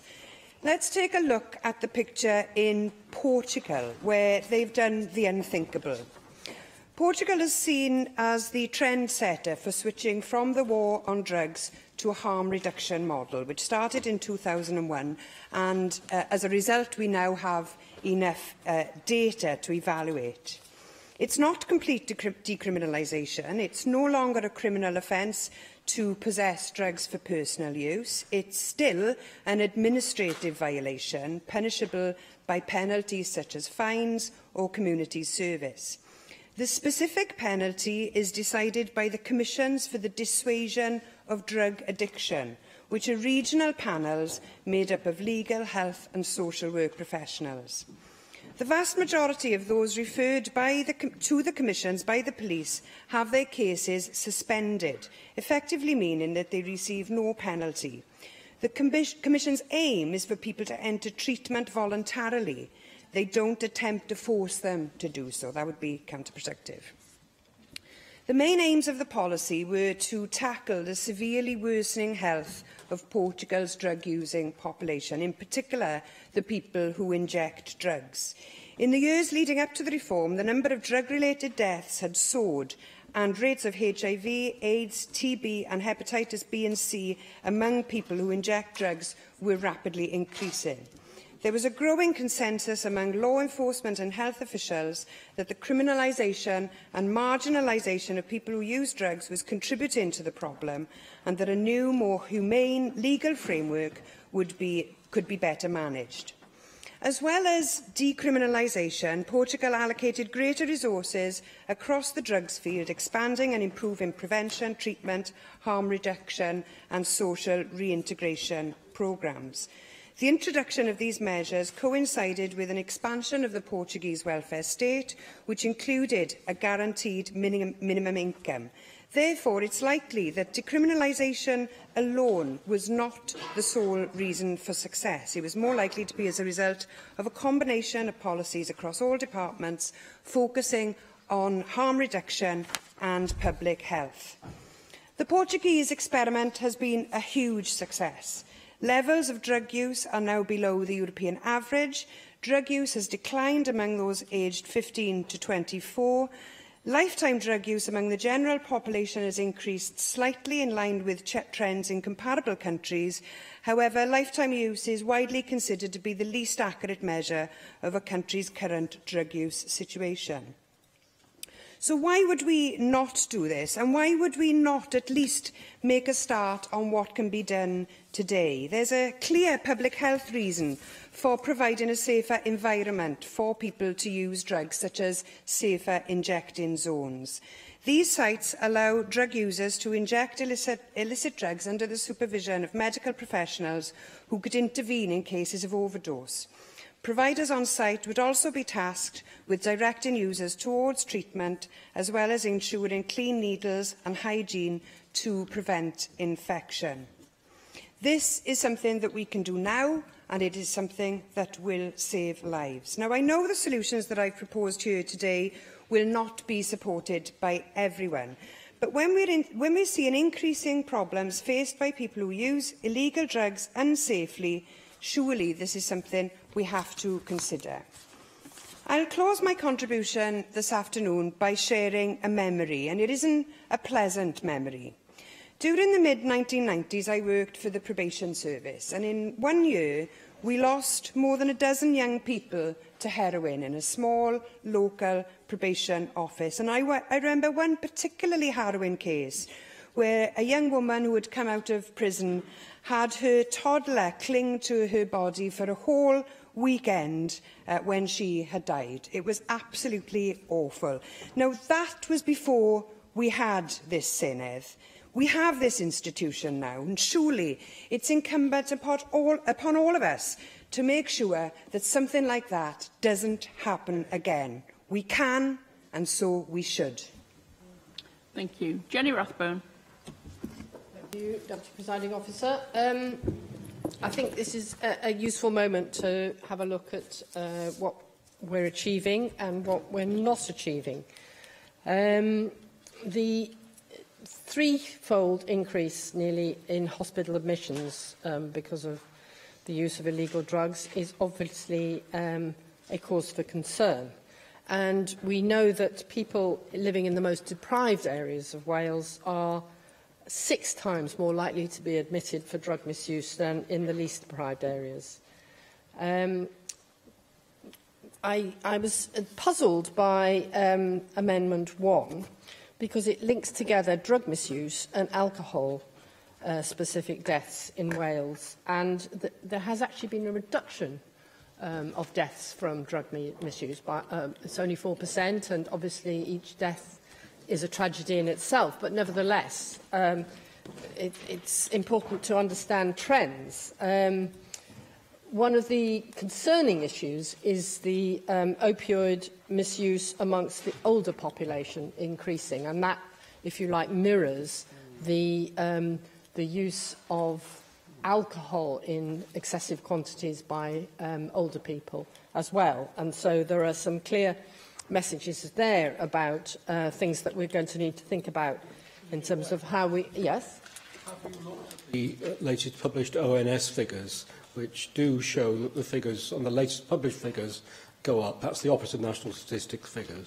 No, I haven't, I'm afraid. I've only been looking at this report, so I appreciate that you may have better figures, but the figures in this report show that there's been a reduction.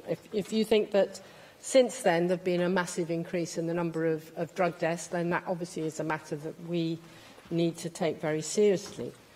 I think the landscape has undoubtedly changed in the last 10 years since we launched the drag strategy. My constituency in particular has suffered considerably from the rise of county lines, people who target the vulnerable, who use those people in order to make very, very large sums of money. So austerity has created a vacuum that's being filled by criminal gangs. They're coming in from large cities like London, Birmingham and Liverpool and exploiting children and young adults, often with violent coercion, to get them to deal in drugs. And this is pretty terrifying, not just for the people who are involved, but for whole communities who may be innocent bystanders who suddenly become victims. So drug-related violence in Cardiff has rocketed. 2 years ago, 3 young men stabbed to death another young man, Linford Brewster, in broad daylight on an estate in Senedd, in full view of several witnesses who endeavoured to save this young man's life. A year ago, this week, a man was shot in the face in a flat in Roath, where 3 others visited him, and happily he survived. But it must have been terrifying for all the other people living in this block of flats. And a few months later, just 2 blocks away, another drug dealer on this occasion was stabbed through the heart following a drugs deal that had just been completed. Elsewhere, in Roath, another resident got himself involved with a cocaine gang because he got himself into debt over marijuana, and he was allowing his house to be used to ratchet up £70,000 worth of deals over a small period of time. Last June, we had to use the resources of the police to arrest people in raids over 5 days, and hundreds of police were deployed in something called Operation Red Jet, with chainsaws being used to break down the doors of dealers, and hundreds of items, including knives, swords and a machete, being confiscated. All that resource being spent by our police forces on attempting to deal with the problem, which has, frankly, started to get out of control. So I want to just use the remaining part of my time to urge people to think about prevention, and in particular to ensure that schools are adequately dealing with this matter, and also that youth services are available, particularly in the most vulnerable communities, so that there are trusted adults that young people can turn to if they start to become involved in being asked to sell drugs, because otherwise the consequences for young people are very, very serious, and it can generally ruin their lives. So I think we must emphasise the prevention aspect of this to try and ensure that more young people aren't ruining their lives, either by being drug takers but also being drug dealers. Thank you. Joyce Watson. And I welcome the opportunity to contribute to this debate today, and I'm going to focus particularly on alcohol. The report shows some positive changes that have happened over the last 12 months, and areas where we certainly could be doing more to help prevent harm from substance misuse. Particularly as the report states, the number of alcohol-related deaths rose by 7.1% in 2017 compared to the previous year, and I think that that is a cause for concern. And alcohol is the most widely used substance cited in this report, and arguably the most harmful on an individual, family, community and societal level. It causes harm through ill health, both physical and mental. It causes accidents, and it is the basis for much violent crime. But I was alarmed to learn recently that Drink Aware, an alcohol education charity who works with public health bodies to raise awareness about alcohol use and responsible drinking, is supported by donations from the drinks industry. Last year, the UK Government's advisor, Serene Gilmore, resigned over Public Health England's decision to work with Drink Aware for the Drinks Free Days campaign, and that campaign urged drinkers between the age of 45 and 65 years of age to have regular days off drinking. He said, and I agree, that it was incompatible for a body that is putting out public health advice to be funded by the alcohol industry. And I have to say that I would go as far as to say that I think it's unethical. Of course, people have the right to choose how much they drink, but I do believe that alcohol education information that they receive should at least come from an independent source, particularly at a time when people already receive so much conflicting advice through social media and other sources. So I did some very brief research this morning. It didn't take me long, and on the Drink Aware website, it says quite clearly, and I quote, that they're largely funded by voluntary and unrestricted donations from UK alcohol producers, retailers and supermarkets. I therefore have to ask if the Welsh Government thinks that working with those and taking any of their research seriously is a move that we ought to be taking, particularly in light of what I've just said. And I am aware that they did some research into the social norming and relations to drinking practices among students in 2009-2010. and across the universities in Wales, and that research was supposed to be published in 2012. Now, call me a sceptic, and I am in this case. How are we supposed to rely on that evidence when that evidence has clearly been paid for and bought by those people who are actually selling alcohol?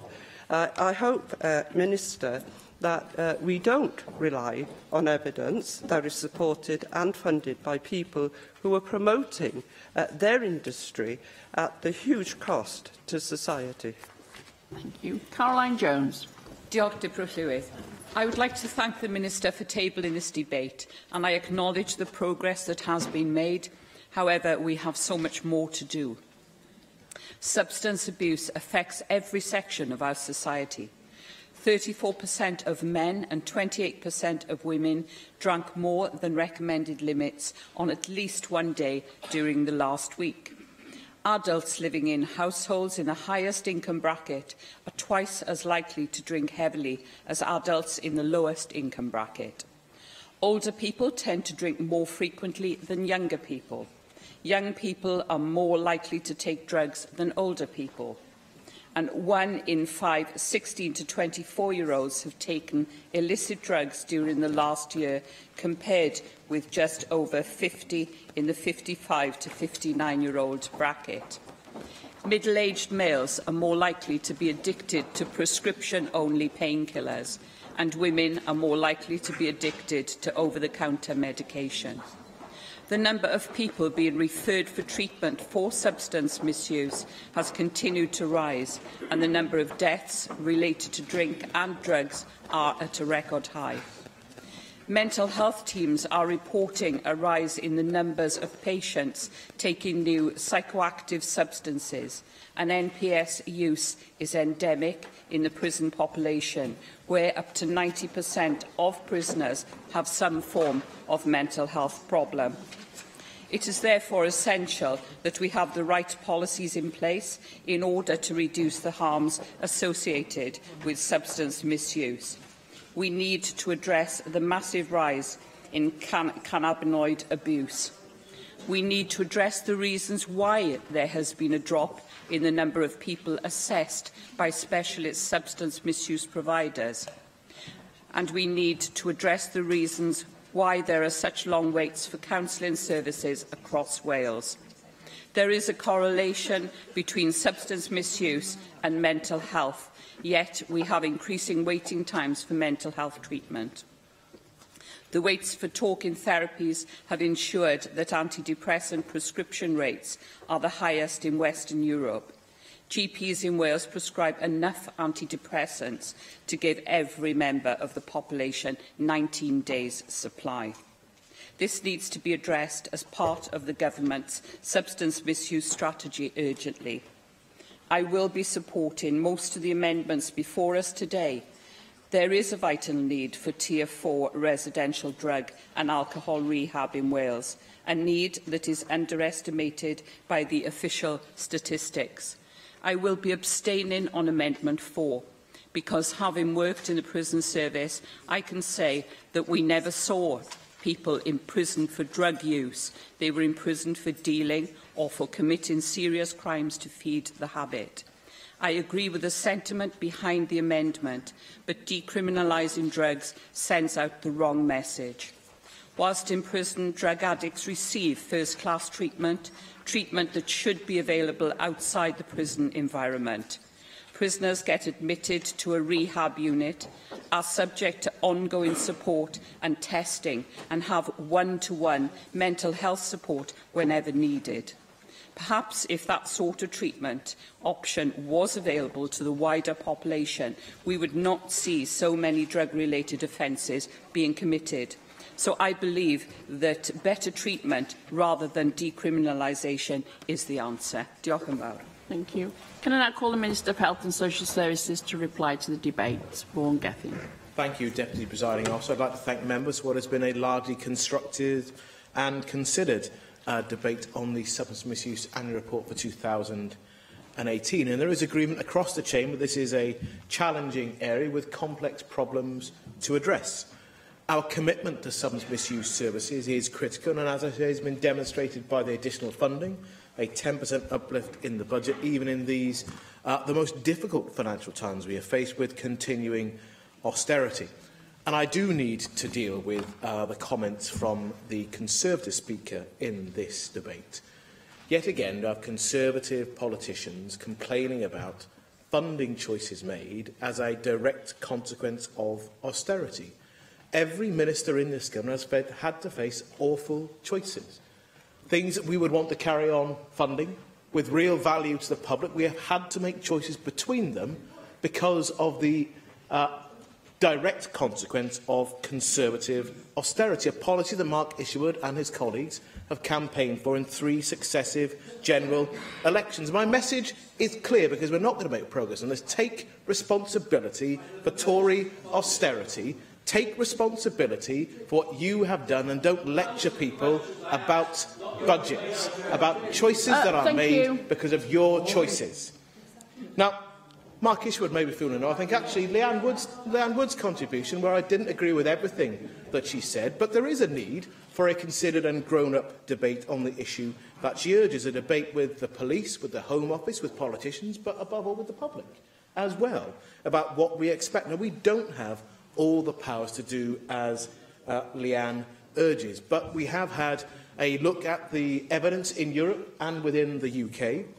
We've had a look at medically supervised injecting facilities, and the former independent advisory panel on substance misuse looked at this, and it published a report we published on the Welsh Government website in 2017. Despite the evidence considered in the report, they recognise there are still concerns about the compatibility of medically supervised injection facilities with current criminal law relating to misuse of drugs. This is an area that is a matter for the UK Government, and the enforcement is with the police. The report concluded that, based on the evidence available, they cannot currently recommend that medically supervised injection rooms are implemented in Wales, but they do recognise that further work needs to be undertaken in this area to look at the potential feasibility within Wales. So it is not a door that is permanently closed forever, but it is, I think, a recognition of where we are and the different division of responsibilities. We will, though, continue to look... I will. Do you accept that you need to move a bit faster on this to prevent further deaths? The reality is we don't have the powers to introduce the facilities that I know you generally wish to see created here in Wales. So I can't create a facility that I don't have the powers to address. That's why I say there has to be a genuinely grown-up conversation what we can do, what we will do with our powers, as well as that conversation with the Home Office and the police. Now, I recognise the comments made by Joyce Watson and Jenny Rathman, in particular Joyce Watson's comments about the funders of research and how we engage with that. We know from the minimum unit pricing, the bill as it then was, that the value and the robustness of some of that evidence funded by particular actors in this field did not stand up to the most robust of scrutiny. But we do need to continue to engage with retailers about their conduct and their behaviour, the way in which they promote alcohol in particular, and the way in which we have alternative messages about giving people informed choices to make.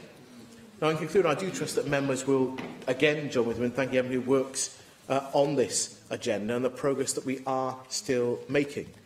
Tackling substance use requires commitment from across government and partners who deliver frontline services to ensure we reach and support everyone in need to get the right and appropriate level of support. I will briefly. My apologies, I wasn't here for the very opening speech there. But could I ask him, I've written to him with a series of questions around the support that Brynawell House actually provides. I wonder, in view of the fact that with some closures now of rehab centres in Wales, Brynawell House is the only Welsh rehabilitation centre on the Welsh Government's All Wales framework and the only rehab on the Wales Mental Health and Learning Disabilities framework. I wonder what discussions, what support Welsh Government and partners, commissioning authorities, can give to Brynawell House to ensure its sustainability. We've had regular conversation with Brynawell House and with the Commissioners of Services to highlight the range of services that are already available, not just in alcohol and drug rehabilitation, but also in the developing area of alcohol-related brain damage. So there is a continuing conversation for us to have. I do not wish Brynawell to cease to exist. I think it is a useful facility. We need to make sure that its services align with not just our strategy, but the Commission has actually commissioned the care that it provides. And all of that care, the services we continue to fund, will continue to have harm reduction at their core. And the additional funding that I've indicated will help to support that work. In this complicated area, we do need to work closely together. I look forward to working with members across the spectrum, despite our differing views on a range of subjects, but generally to make sure we continue to have a positive direction of travel here in Wales to help people in need with appropriate support wherever we can. Thank you. The proposal is to agree Amendment 1. Does any member object? Therefore, we defer voting under this item until voting time. I now propose to go to voting time unless 3 members wish for the bell to be rung. No. Therefore, we go to voting time, and the first vote this afternoon is a vote on the developments of national significance, specified criteria, fees and fees for deemed applications, Wales Amendment Regulations 2019. And I call for a vote on the motion tabled in the name of Rebecca Evans. Open the vote.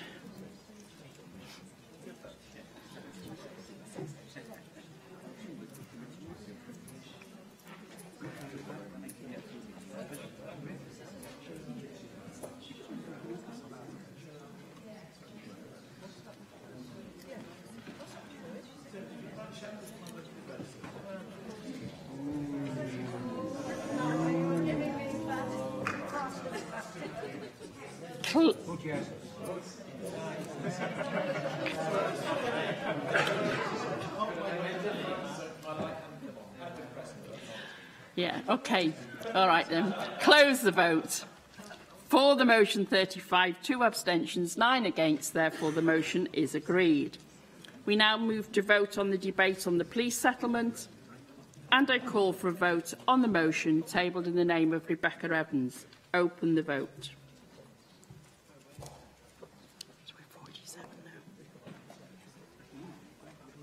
Close the vote.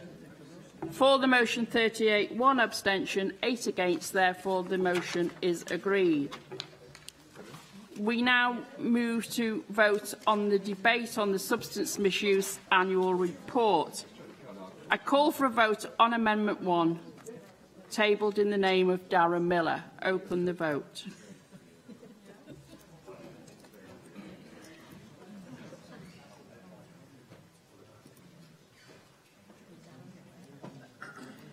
Close the vote. For the motion 20, no abstentions, 27 against. Therefore, Amendment 1 is not agreed. I call for a vote on Amendment 2, tabled in the name of Rhun ap Iorwerth. Open the vote.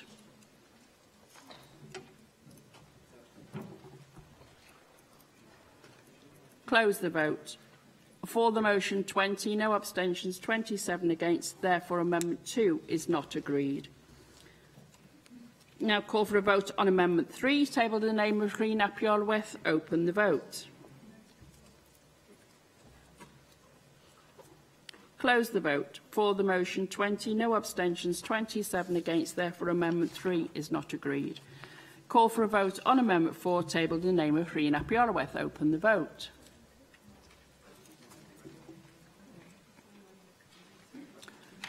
Close the vote. For the motion 35, 12 abstentions, no against. Therefore, Amendment 4 is agreed. We now call for a vote on the motion as amended, tabled in the name of Rebecca Evans. Open the vote. Close the vote. For the amendment motion 36, 2 abstentions, 9 against. Therefore, the amended motion is agreed. And that brings today's business to a close. Thank you.